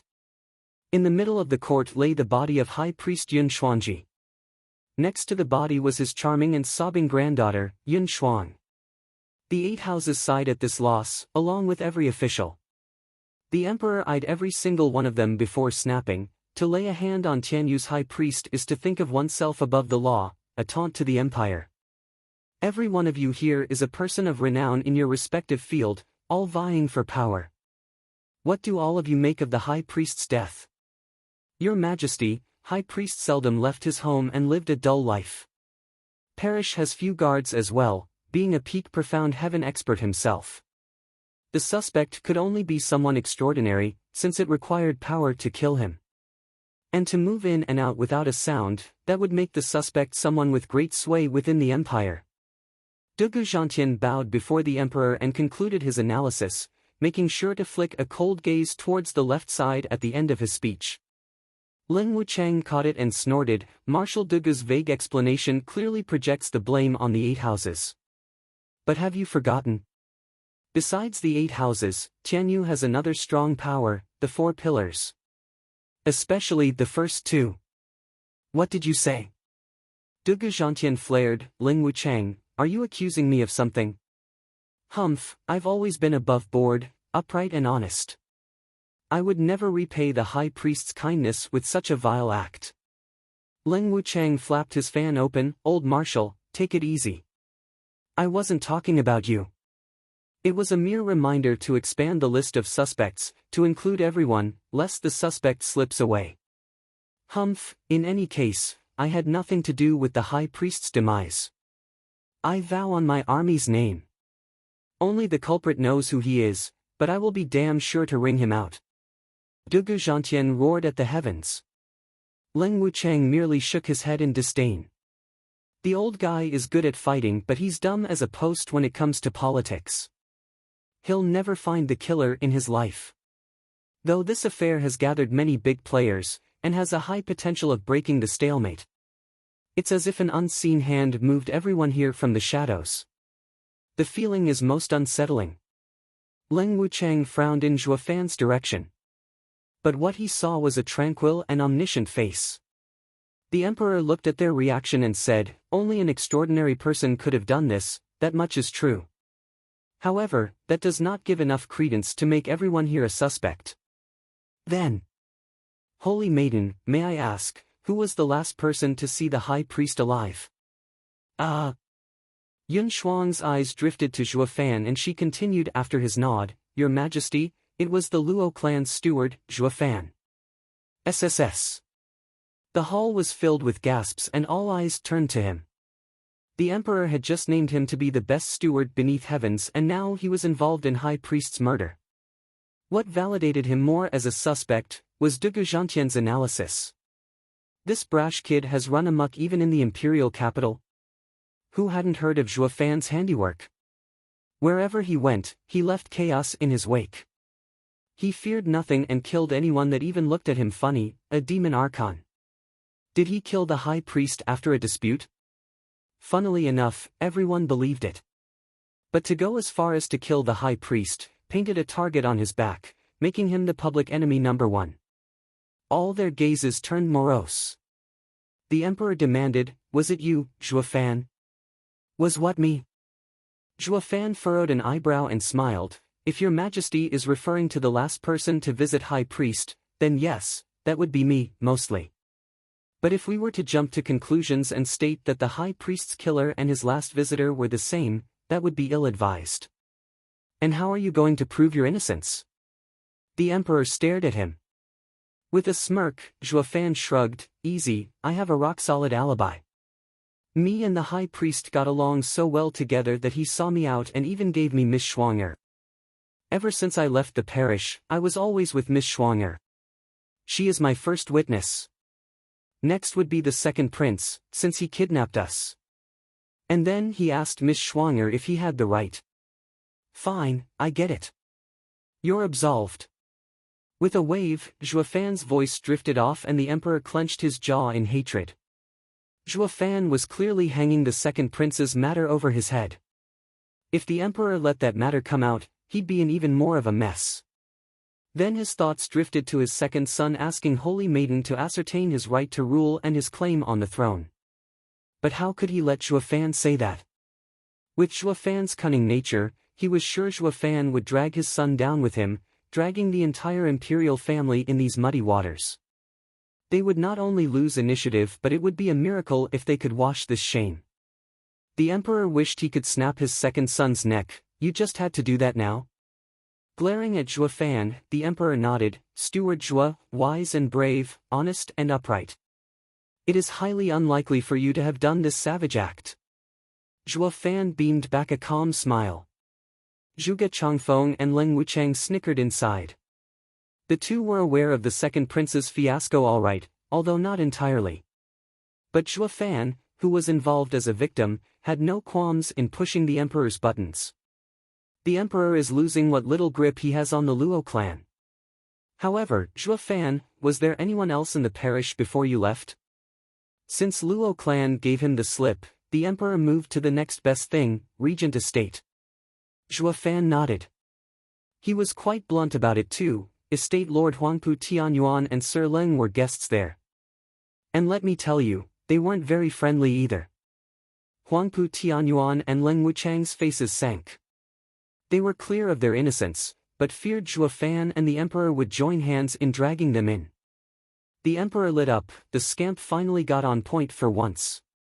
He didn't get to enjoy barking at them though, not while Zhuo Fan said, but after only raising their voices a bit, they left. At the door, they bumped into me, where they raised their voices at me for a time. Irrelevant. The emperor dissed him. But Zhuge Changfeng had a faint smile, raising his hand. "No, your majesty, it is very crucial. Regent estate is cleared of charges as well." "How?" The emperor shuddered. Zhuge Changfeng continued, "Your majesty, consider this." The two were furious yet didn't strike the high priest even when oblivious to the fact that there was someone outside. To not attack at that time, thinking they're alone, it goes on to show that they never wanted him dead. They are ruled out. That's a fairly good point. Zhuo Fan raised an eyebrow, putting on the most innocent look he could muster. Zhuge Changfeng chuckled at his reaction. The emperor's eyebrows jumped in rage. He was livid. Try as he might, he couldn't find anything in his investigation to tie the rest of the people there to the case. He finished with telling them not to leave town. Zhuo Fan was walking outside when Leng Wuchang left Huangpu Tianyuan behind and approached with cupped hands. "Steward Zhuo, we may be enemies, but thank you for that." Zhuo Fan grinned at his meaning and deadpanned, "We are enemies, yes, but we also need to coexist. Besides, I didn't do it for you. I know that, but one needs to give thanks when it's due, Steward Zhua. Ha ha ha, since when have you two been so close? As Ling Wuchang bowed, a cheerful laughter announced the coming of Zhuge Changfeng. Oh, Prime Minister Zhuge, thank you as well. It's nothing. Steward Zhua guided me. Zhuge Changfeng smiled. I picked up on Steward Zhua's intention of helping the regent estate when he recounted what happened at Parish and thought of lending Luo clan a hand. His Majesty's plan would have worked otherwise. Indeed, the Emperor is using the High Priest's death to summon the clans, an excuse to deal with the Luo clan and regent estate. Our houses may be strong, but the Emperor took this chance to use the power of the court and to eradicate us both. This sudden development could have been the end of us. Zhua Fan squinted. Even with Luo clan in the clear and the regent estate becoming the patsy for murder, the Emperor would have charged us to annihilate you, pitting us against each other. It drew every bit of power from the best steward beneath heaven's title the Emperor bestowed upon me. I can't just bear the title and shirk responsibility now, can I? Ha ha ha, Steward Zhua is sharp as a tack, able to analyze the bigger picture with a glance. I approve. Zhuge Changfeng cupped his hands. Ling Wuchang sighed with a nod. If we three pool our minds, no one could touch us, not even the Emperor. What a shame. There's nothing to feel sorry about. With how lonely it is at the top, it'd be boring. Zhua Fan grinned. Zhuge Changfeng and Ling Wuchang laughed, lamenting about the ill circumstances they met in. Interest made them enemies, but that didn't stop respect from forming. And now that they had worked together like clockwork to fight off the court, they felt like old friends. How often did one find a person after his own heart? What do you guys think? Who killed the high priest in the end? Zhuge Changfeng asked. Zhua Fan and Ling Wuchang exchanged a smile. Do you need to ask? It all became clear the instant the Emperor asked me who else had been at Parish. When everything is said and done, the imperial capital is still in the hands of the imperial family. The others saw the wisdom in his words and nodded, their hearts clear of all doubts.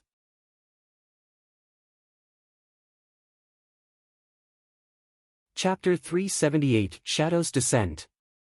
Chapter 378, Shadows Descend. Elite Coder.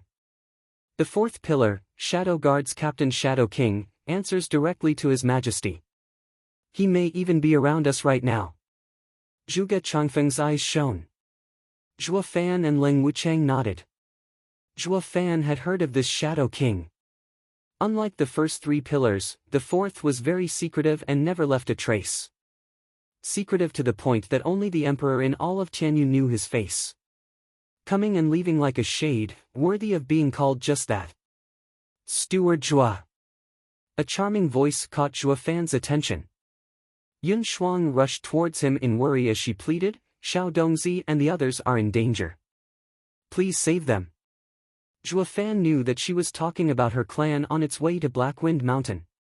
But how did she know they're in danger?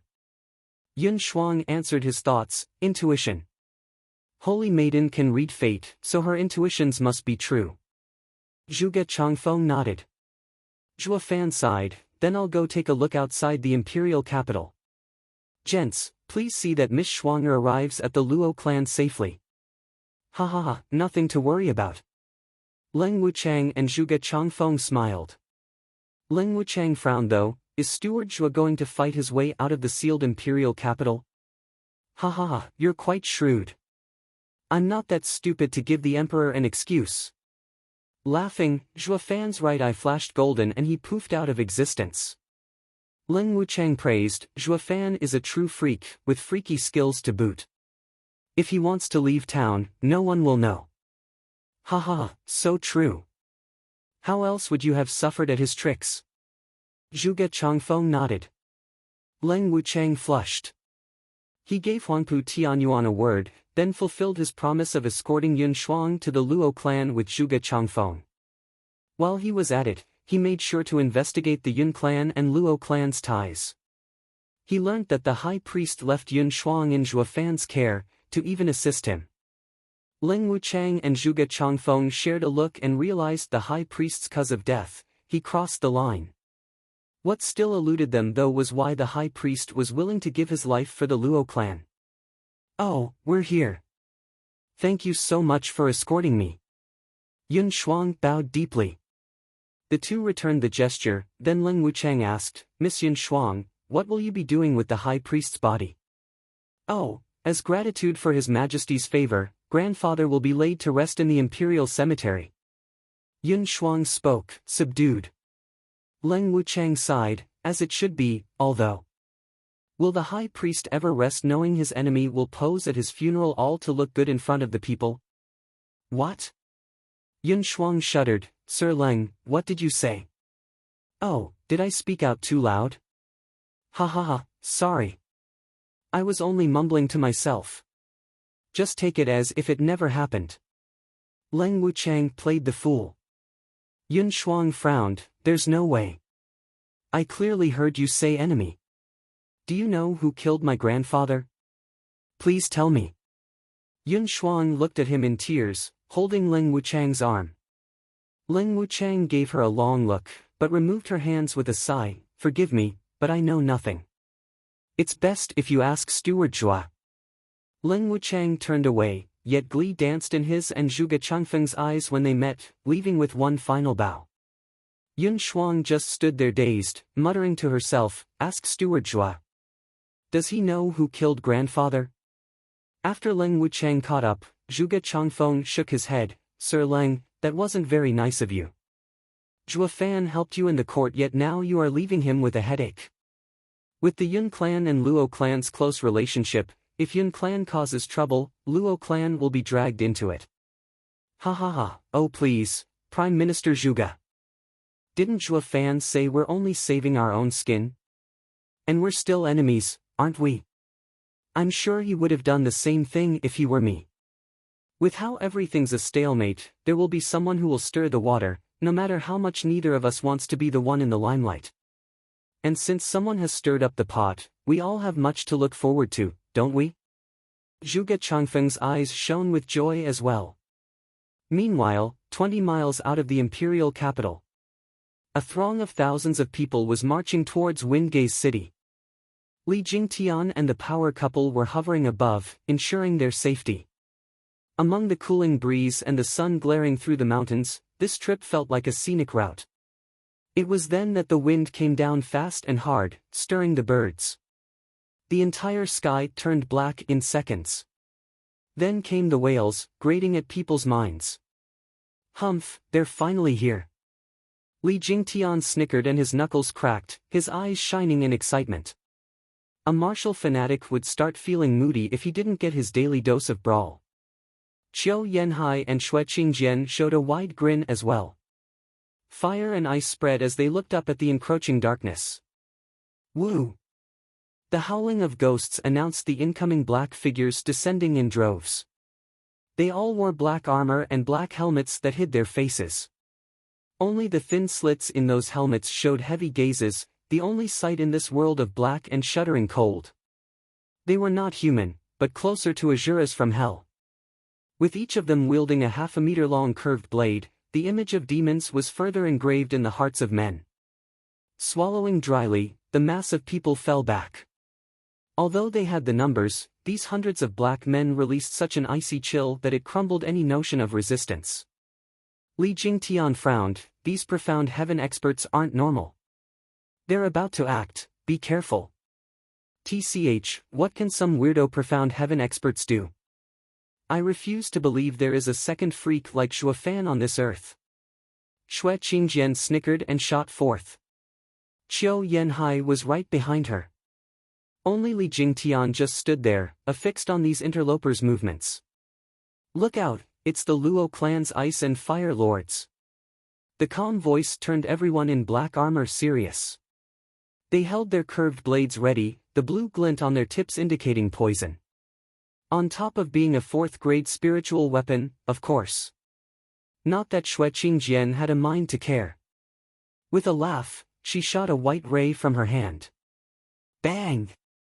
Dozens of black men were encased in one huge iceberg then and there. And the subsequent explosion made sure only pieces of them were left. The Black Army fell back 2 steps, making Xue Qingjian laugh harder. What did I tell you, they're only profound heaven. They're not worth a single blow.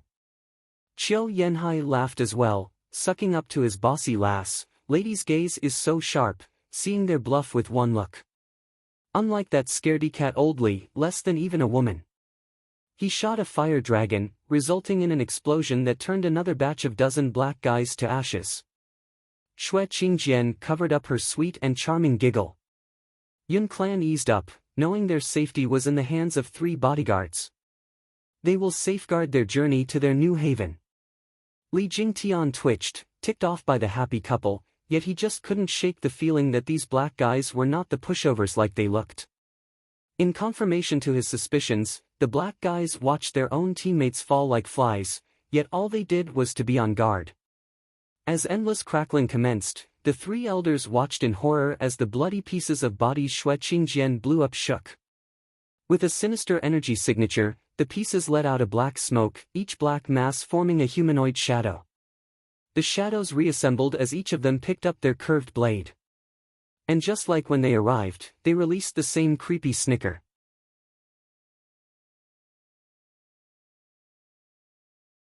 Chapter 379, Mad Dipper's Showcase of Power. Chapter 379, Mad Dipper's Showcase of Power. Hi. Luo Clan's ice and fire lords are nothing to look at either. The shadows let out ghastly laughter while the other black men looked on from a distance. Qiu Yanhai and Xue Qingjian were startled yet being unable to accept the situation, charged at them for another attack. It was utterly ridiculous how some profound heaven cultivators were mocking 2 8th-layer radiant stage experts. Ice and fire surged once more towards the shadows, but it merely phased through them and made a loud bang far behind them. Those shadows weren't even real to begin with. The 2 jerked back, to which the shadows cackled louder and sharper. With the blow of an eerie wind, it was now the shadows' turn to go on the offensive with their glinting curved blades. Boom! The duo sent blows all this time, but not even one was of use. They couldn't lay a finger on them. As the shadows drew closer, they shot silver lights at them, forcing the tense couple back. A moment of carelessness was enough for one of the lights to land, dissolving their clothes.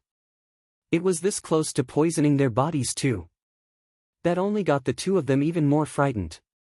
And while they were pulling back, the shadows grew cocky with laughter and movements. Qiu Yanhai and Xue Qingjian grew grave, unable to block the shadows' advance. And there were still many more of those black men glaring over as well.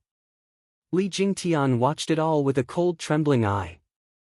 Their cultivation method is like those pygmies' unity tactic, but not quite. The 4 scheming demons every move matched flawlessly, in tune with each other, while these guys fought by themselves. There was no mystical art behind it to allow them to phase in and out of reality either. It ought to have the same weakness either way. Li Jingtian's eyes flashed with resolve. The power couple had had enough, by the looks of it. Xue Qingjian cursed back, "Old Li, what are you standing around for? Do something." "Ah!" Xue Qingjian cried, getting scared by a curved blade flying at her neck. Qiu Yanhai was distressed, yet he was blocked by 6 shadows himself. All he could do was watch his dear wife get skewered. Li Jingtian roared, "They have no bodies. Use soul attacks." The couple woke up to this obvious truth. Of course. We're radiant stage experts while they're only in the profound heaven stage. Killing with intent may not do them in, on account of their strong souls, but it should give them a pause. 2 hums later, a pulse flashed past. Bam! Like a tidal wave, it flung the black men dozens of meters back. The effect perked up the 2. They were finally getting somewhere with removing these creepy guys. But it also stunned them as to how these profound heaven shadows had such strong souls. The duo's powerful souls were unable to even make them pause, and only pushed them back. Nevertheless, they could see a solution to their headaches, restoring their calm. While they were calm, the enemy was deadly calm as well, not one bit fazed about the fact that their weakness had just been found out. "Fall in." From among the calm black observers, one aged and hoarse voice came. The cackling shadows gathered together.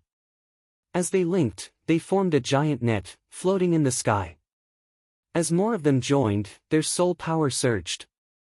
Squinting, the couple turned grave as they stepped backward. They had felt it too. The shadows' combined soul power had reached the radiant stage. Unity tactic. Li Jingtian gasped. The black men laughed in pride, a soul unity tactic to be exact. One made particularly with radiant stage experts in mind. He, get ready, attack. The shadows snickered and released a sound at Qiu Yanhai and Xue Qingjian, who were balking under the pressure. As they pulled back, they fought back with their own souls. Much good did that do. Their soul attacks against the shadows' combined attack was like a breeze against a wall. The two panicked, sweating buckets. What's with these guys? They're way too creepy. No matter what they did, it proved to be pointless. Life and death art then. They had tried it earlier and it didn't do a damn thing. A stronger attack, but still very much physical. That left backing up more and more the only choice, leading to their increased vexation. And lead to the growing joy of the black men, cackling like victors. Whoosh! Li Jingtian flashed in front of the couple, facing the incoming shadows. Elderly, what are you doing?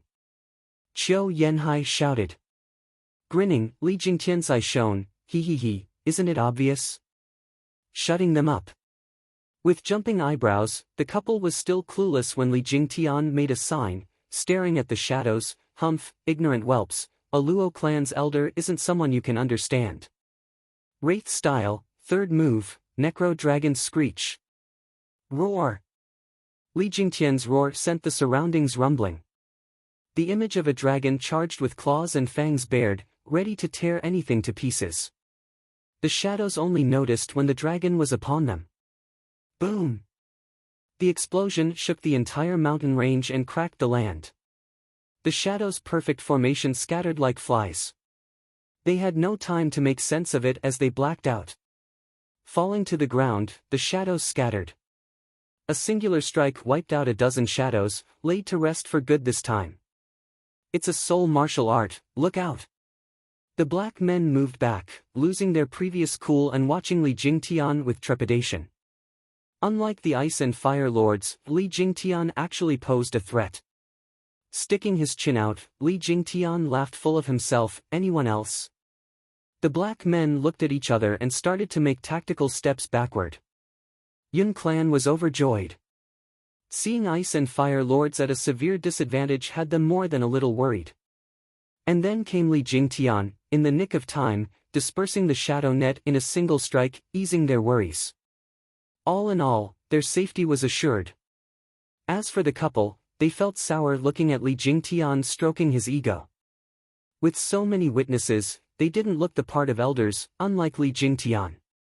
It was a humble pie neither of them wanted to taste. Old Li, you're really something to know, even a soul martial art. How come we've never seen you using it? Xue Qingjian grumbled, prickled by envy. Li Jingtian scratched his nose. You don't have to be jealous. When we joined the Luo clan, Steward Zhuo gave each of us a matching art. Each of us has our own strengths. I was also enticed by that life and death art of yours, but can I train in it? Necro Dragon Screech is a sound martial art, but it is a body martial art at its core. Since you two train by combining fire and water, this art doesn't seem to fit you, does it? The two paused. He does make a fairly good point. They got over it just as fast as they had gotten jealous. Old Li, you deal with them while we bring up the rear. Xue Qingjian looked at the people and said, let's end this quickly. No problem. Li Jingtian laughed and shot up. The black men fell back farther in fear of Li Jingtian's gaze. But a cold shout fell from the black cloud above. Humph, ignorant whelp, you're awfully confident in your parlor tricks.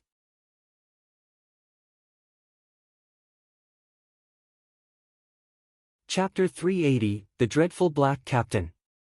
Chapter 380, The Dreadful Black Captain. Li Jingtian squinted at the sky. Something black was coming down swiftly. At a closer look, it appeared to be a pitch-black chain making rumbling sounds like lightning as it shot for Li Jingtian. The pressure it released was akin to bearing the full weight of the world on one's shoulders. Everyone's breathing faltered, their feet plunging into the dirt, and their waists bent from the mountain-like pressure. Even eighth layer of radiant stage experts like the odd couple shuddered, the ground cracking beneath their feet in all directions. As for Li Jingtian, who felt the brunt of it, had his face shudder and his clothes rustled. The wind snapped at his face as his feet also sank deeper into the earth. Shocked, Li Jingtian instantly made the connection that this man was unlike those men in black. The men in black were like ants compared to this secretive person. He was the true expert among them. The person was yet to show himself, but the power behind his first strike had put Elder Li on guard. Gnashing his teeth, he squinted at the incoming black chain and his power erupted. Black energy curled around him, ghostly dragon claw. He chose to face the chain head-on. Eh! The voice from the cloud clearly stated his surprise in Li Jingtian's course of action, and praised, "Youngster is quite brave." A pity. Bam! With an ear-piercing explosion, Li Jingtian's black claw tightened on the chain. Yet the chain kept on going, slamming him into the ground. The earth shattered, picking up a huge cloud of dust. Yun Clan cried out, frantic in their retreat. Qiu Yanhai and Xue Qingjian moved in front of the people, to fend off the incoming shock wave. When the dust settled, everyone gasped in horror. The mighty Li Jingtian was planted in a huge 100-meter deep hole. Pale and panting, he was even bleeding from his mouth. Most shocked was the power couple. They were more clear than anyone about Li Jingtian's power, holding their own against him only by using their combined art. Yet this powerhouse was in a sorry state after just one blow. What kind of power was that? Looking up at the black cloud, the two picked up a person drifting down while holding the black chain. He was 9 foot tall, covered in black armor and a billowing black cape. Just like those men in black, he wore a helmet as well, blocking his features yet not his outrageous aura, instilling fear in all of them, including the elders. The first thought that came to mind was the feeling of death. "Captain," the black men saluted. But instead of looking grateful to their boss for lending a hand, they reeked of fear. The captain ignored them. "The enemy this time is a sharp thorn. It is not your fault for needing me to step in." They all eased a breath, a weight off their shoulders. Their captain had outrageous demands off them. He demanded success on every mission they were sent on. Which was pretty much guaranteed when this inhuman power that was their captain joined the fray. The captain had a rule, though, to not let the conceit get to their heads. He would never interfere in a mission.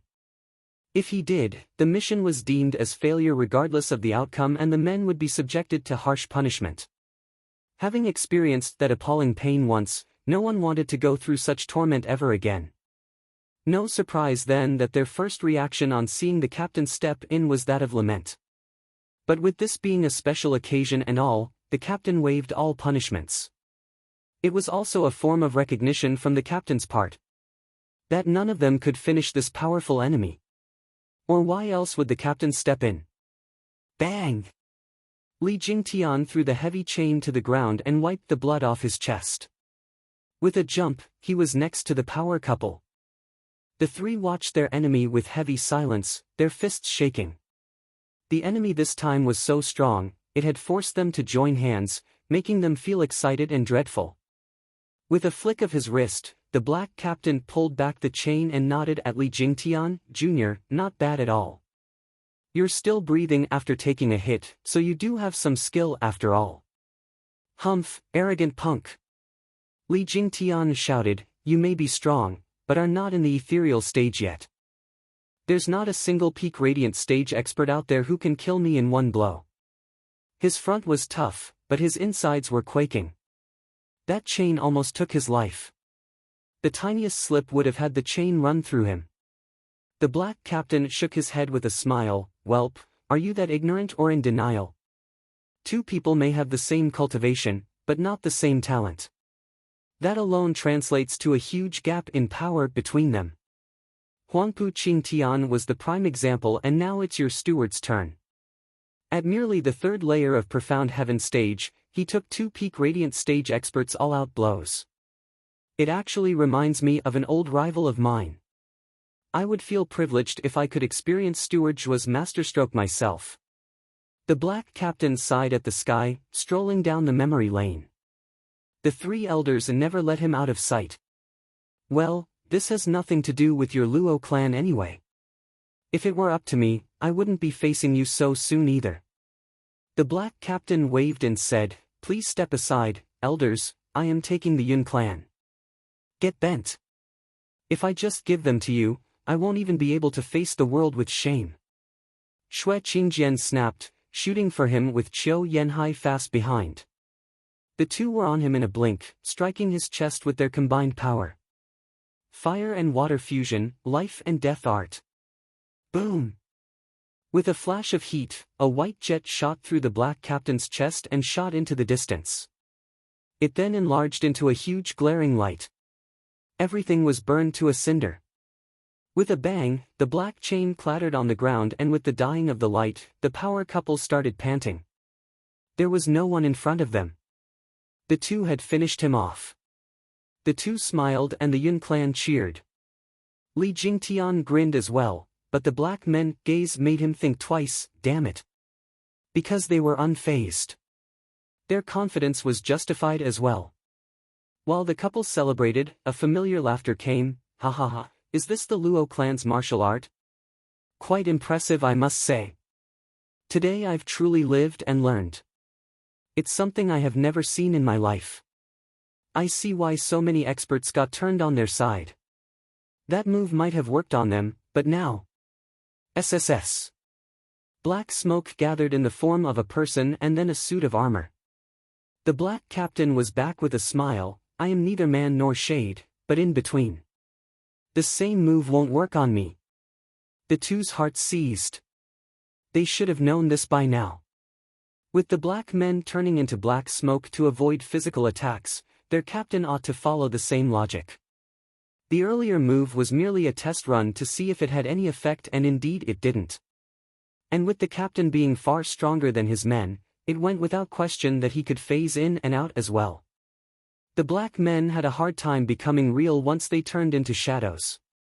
While the Black Captain could do it at will.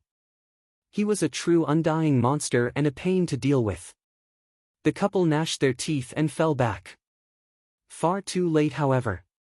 The Black Captain's wave brought the chain to his hand, and then it shot towards the couple. The 2 went flying with blood trailing from their mouths. They hit the ground hard, grievously injured. "Humph, I warned you of this outcome. But since you struck first, you only have yourselves to blame." The cold eyes flashed in the darkness as the chain went for the 2 again. Li Jingtian covered himself in black energy and shot to intercept Wraith Style's first move, Soaring Demonic Dragon. Roar! With a black dragon image around him, Li Jingtian clashed with the chain, but it shattered his dragon. Li Jingtian was flung into the air and spat blood. Falling to the ground, he looked lifeless. At least he had covered for the power couple by sending the chain away from them. "You too, cough, this is as far as I can help you," Li Jingtian was panting, blood seeping into the ground around him. Qiu Yanhai nodded in gratitude. "Old Li, you're a true friend." Yun clan was in tears, unknown if from fear or from the touching scene. Li Jingtian and the Ice and Fire Lords were usually at odds with each other, but when it came to fighting, neither left the other behind. The Black Captain paused, then his tone turned angry for the first time and he snarled, "What camaraderie? Mad Dipper, since you want to save them so badly, you can die first." Whoosh! The black chain came for Li Jingtian to finish the job. Qiu Yanhai and Xue Qingjian struggled but couldn't budge at all. Li Jingtian sighed at the black chain reflecting in his eyes. Is this how I, the great Mad Dipper, would meet my end? Without even knowing who killed me? Ice and Fire Lords stared enraged, their fists clenched. But in times like these, one particularly familiar voice lifted their spirits. Yo, Spade, were you perhaps left for dead to find the Luo clan's bromance so revolting?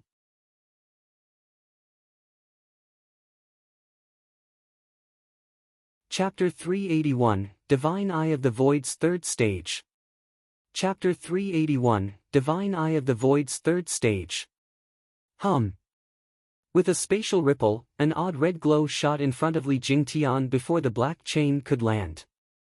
The chain whistled back with a bang, deflected right back at the black captain. Squinting, the black captain heard a buzzing in his ear, and he groaned as he blocked the chain. What he didn't take into account was the monstrous power infused within the chain. His block did nothing to stop the chain from knocking his arm into his chest. Like a cliff had been smashed into him, the black captain flung backwards. With an explosion, a hill that was a mile out crumbled, filling the sky with dust. The only sign something ever happened was the deep groove in the ground leading to it. It took everyone's breath away. Everyone was very clear about Black Captain's strength. Not even 3 great Radiant stage experts could topple him. But for this dreaded man to be blown away, how terrifying would his opponent be? All eyes snapped to Li Jingtian. He was still hanging by a thread, but now a cold figure stood before him, his white hair drifting in the wind, right hand flashing an eerie red and eyes cold as ice. Luo clan's steward, soaring demonic dragon Zhuofan. The black men grew tense as they looked at him, their faces twisting slowly. They had all heard of Zhuofan's illustrious name, but seeing him was believing. What they had failed to grasp was the demonic dragon's power to push back their captain. It boggled their minds. They knew their captain better than anyone. Yet Zhuofan had flung that monster away in one hit. How is that even possible? The black men turned to the rubble behind them with hope. Captain! SSS! Black smoke seeped from the rocks, reforming into a shadow. After a few more seconds, the armor took shape as well, returning back to his earlier daunting figure. The black chain flew back in his hand with a wave. Just what is that thing? Zhuofan's brow rose. Li Jingtian gasped. He saw Zhuofan calm but still advised, Steward Zhuo, watch out, he can phase in and out of reality. Normal martial arts don't work on him. The only way to fight him is with soul attacks. There is such a thing. In that case. His eyes flashed and Zhuofan gave him a deep look and laughed all of a sudden, having everything figured out. Elderly, you guys rest. I'll take it from here. Zhuofan walked on with a thin smile. The black captain did the same, dragging the black chain behind, the clanking sound announcing his enemy's eulogy. The audience never left the two out of their sights. Their very lives depended on the one who came on top among these powerhouses. You cannot lose, Captain. The black men pumped their fists. Yun Clan and Luo Clan's elders looked at Zhuofan's back with faith. The elders had complete trust in Zhuofan, having been around him for a long time. Anyone or anything that stood in this little freak's path would stop their marching. He had never lost when he was weak, so how could he lose now when he was at the peak of Tianyu's power? No one dared to blink, lest they missed the two's clash. Tap! The two stopped 30 meters away from each other. Zhuofan sized him up and snickered, the girl's intuition sure was spot on. The other faction even sent someone like you. I thought elderly and the 2 elders would be more than enough. Ha ha ha, how naive of me. You never wanted the Yun Clan to fall into someone else's hands. The future of Yun Clan is crucial to all factions. It cannot be left to the Luo clan alone. The black captain gave him a cold look, flicking the chain with a trembling hand. That punch sure was savage, reminding me of an old rival of mine. Zhuofan curled an eyebrow, a no-brainer for him to guess who this old rival was. He mocked the black captain, did you win or not? Shuddering, the black captain flashed with unbridled rage.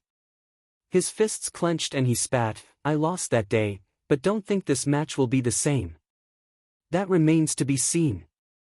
Zhuofan snickered, unlike him, I am far more complex, not to mention a headache to deal with. Are you that certain of victory? Ha ha ha. The black captain's hand tightened and he flung the chain towards Zhuofan's left side, Laddybuck, see for yourself. The black chain snaked in the air and was at the left side of Zhuofan's face in a blink, sneaky and swift. The chain was out of reach of the right hand, fully grasping Zhuo Fan's weakness in one glance. "You old fox." Zhuo Fan grinned, being mentally prepared. This guy had only seen him use the right hand once and already knew to stay clear. The attack on his left side spoke volumes of this guy's experience. Facing such a guy half-assed would give you a one-way trip to hell. And thinking that facing him even full-assed would be a pain, Zhuo Fan had to take it seriously. In any case, while the black captain knew Zhuo Fan's right arm was tough, the guy was clueless that his left arm threw a mean punch all the same. With a groan, the nimble chain landed in a dragon claw. The black captain cried, "Earth Dragon Claw."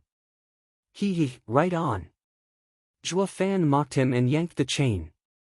The black captain went with it, making a half-circle in the air before crashing into the ground, hard. The bang left another 1,000-meter-wide crater. Zhuo Fan grinned, the Yun clan was jubilant and the black men panicked, "Captain!" Whoosh! They didn't get to finish as the black smoke shot from the crater straight for Zhuo Fan. Li Jingtian's side was shocked, "Steward Zhuo, look out. Only soul attacks work on that thing." He, I know." Snickering, Zhuo Fan made a sign and roared, Wraith Style's third move, Necro Dragon Screech, Purple Lightning Flare. Roar! Unlike Li Jingtian's dragon image, Zhuo Fan's dragon was melded with purple lightning. The same lightning Zhuo Fan stored in his divine Eye of the Void. For some odd reason, his purple lightning stock was restored when he cultivated. It was endless. How convenient that it happened just in time to deal with this pesky black captain. This was Heavenly Emperor's purple lightning we are talking about. A power above Yuan Qi, and the same one that had struck a sacred beast dead. It doesn't matter if it's soul or flesh, they'll both get skewered. With how Zhuo Fan used it in tandem with a sound martial art, this attack had turned into a literal killing move. Bam! The black smoke was poised to attack Zhuo Fan when the dragon reached him. He had yet to regain his bearings from the previous hit and the purple dragon slammed into him next. The purple lightning pierced the black mass, drilling an excruciating pain into the skull of the black captain. Then came the constant rumbling from the impact of lightning on every part of his body, akin to explosions from within. All the audience heard was an endless cry of agony, as the black captain rammed himself left and right like a headless chicken. By the time it all came to an end, the shadow reformed, but on all fours, panting from exertion. The black men were shell-shocked. Not for the life of them could they recall when their captain was in such dire straits. Zhuo Fan snickered, "Spade, now do you know the difference between me and him? Hi, everything in this world has a weakness. Don't think for a second that your phasing body will get me exhausted from using only physical attacks. Humph, I know all too well just what kind of specimen you are. It would have been another matter entirely if you were in the ethereal stage, but it just wasn't meant to be. Humph, enough with the theatrics. What can a mere spirit puppet do? Why Eyes trembling, the black captain watched Zhuo Fan like a monster. This is a secret art that was lost 5 centuries ago. How? I'm just that clever. Slanting his head, Zhuo Fan showed a cocky grin, soul puppets are special, but not invincible. You may not have a body, but I have my own way to make sure that you'll stay dead. You showed off in my presence and you beat my men. Don't even think of escaping. Zhuo Fan cackled and 3 golden halos shone in his right eye. Divine Eye of the Void's 3rd stage, Mirage World. The Steward Demonic Emperor.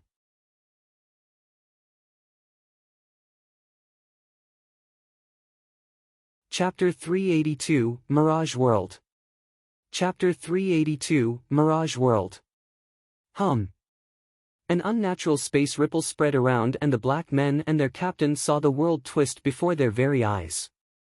In a blink, their view was replaced with endless white light with nobody else in sight. Bewildering array. Black Captain cried, "Impossible. When did you set it up?" That's private information. Zhuo Fan faded in with a twisted smile. "Spade, turning into a spirit puppet gave you a brilliant escape route. A spirit puppet can fade in and out of reality, neither man nor shade. While elusive, at the same time, you don't have a body. Your soul has nowhere to hide, making it easy to just poof you out of existence. One other thing, your soul sense is 100 times more acute than a normal person.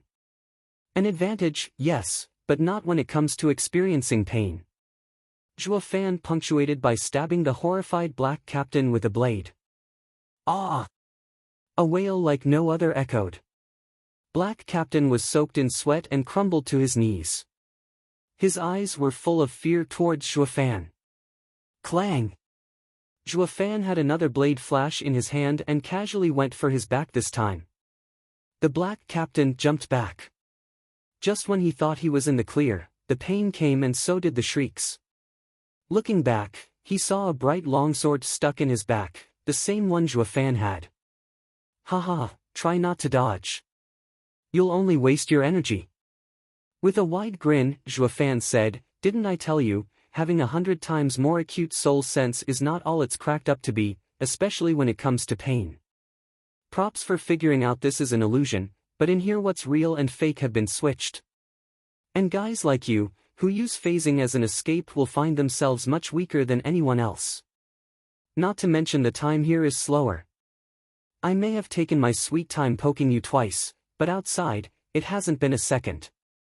We've got all the time in the world to enjoy. Ha ha ha, here everything's an illusion, while outside the pain is real. But the moment you cave in, is the second you will die." Zhuo Fan sported a twisted grin and flicked 4 blades into Black Captain's chest, getting him acquainted with a world of pain. This was Zhuo Fan's illusion, his world. In this world, he made the rules. In here, he was God. The Black Captain was unstoppable outside, while in this illusion he was being toyed around like a powerless doll. And when the pain proved to be too much for his mind to handle, his soul would just fly away. This was Divine Eye of the Void's 3rd stage, Mirage World. A place where Zhuo Fan created and controlled everything. This breakthrough in Divine Eye of the Void came somewhat fast, having lacked the needed soul power to achieve it. But through the refinement of the Sea Phantom wings, the strange power of the wings resonated with Mirage World, leading up to a wonderful coincidence. This also happened to be the straw that broke the back of the pesky Black Captain and his cronies. Outside the illusion, wails echoed out, jerking the people from shock as they blinked at the prideful shadow.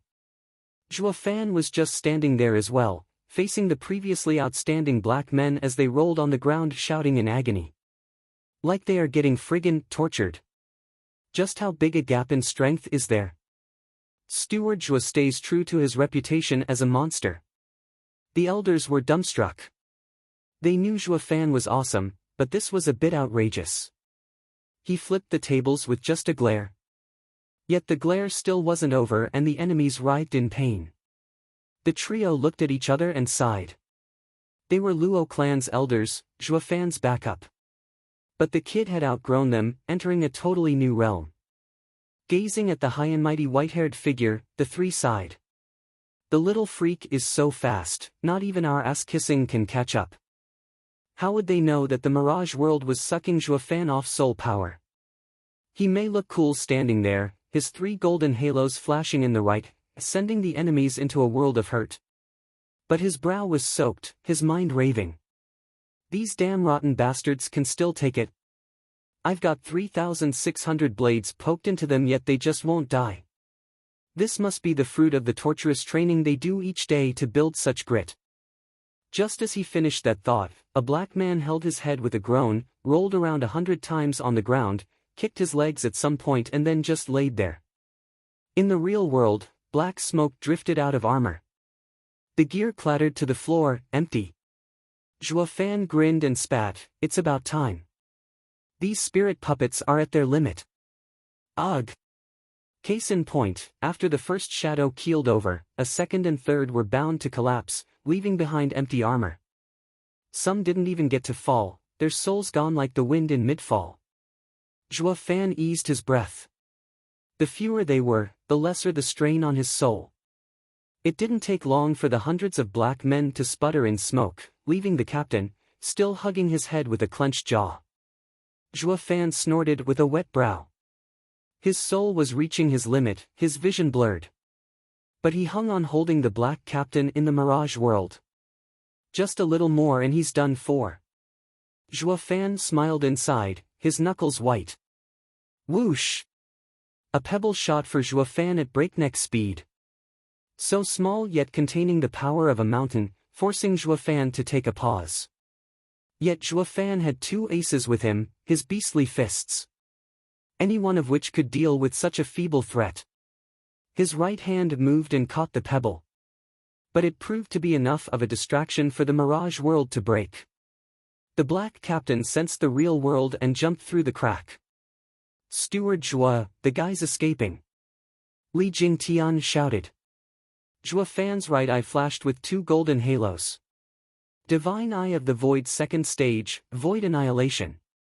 Whoosh! A spatial ripple shot for the captain. He turned into smoke trying to dodge, but when Void Annihilation passed through him, he felt an agony like never before.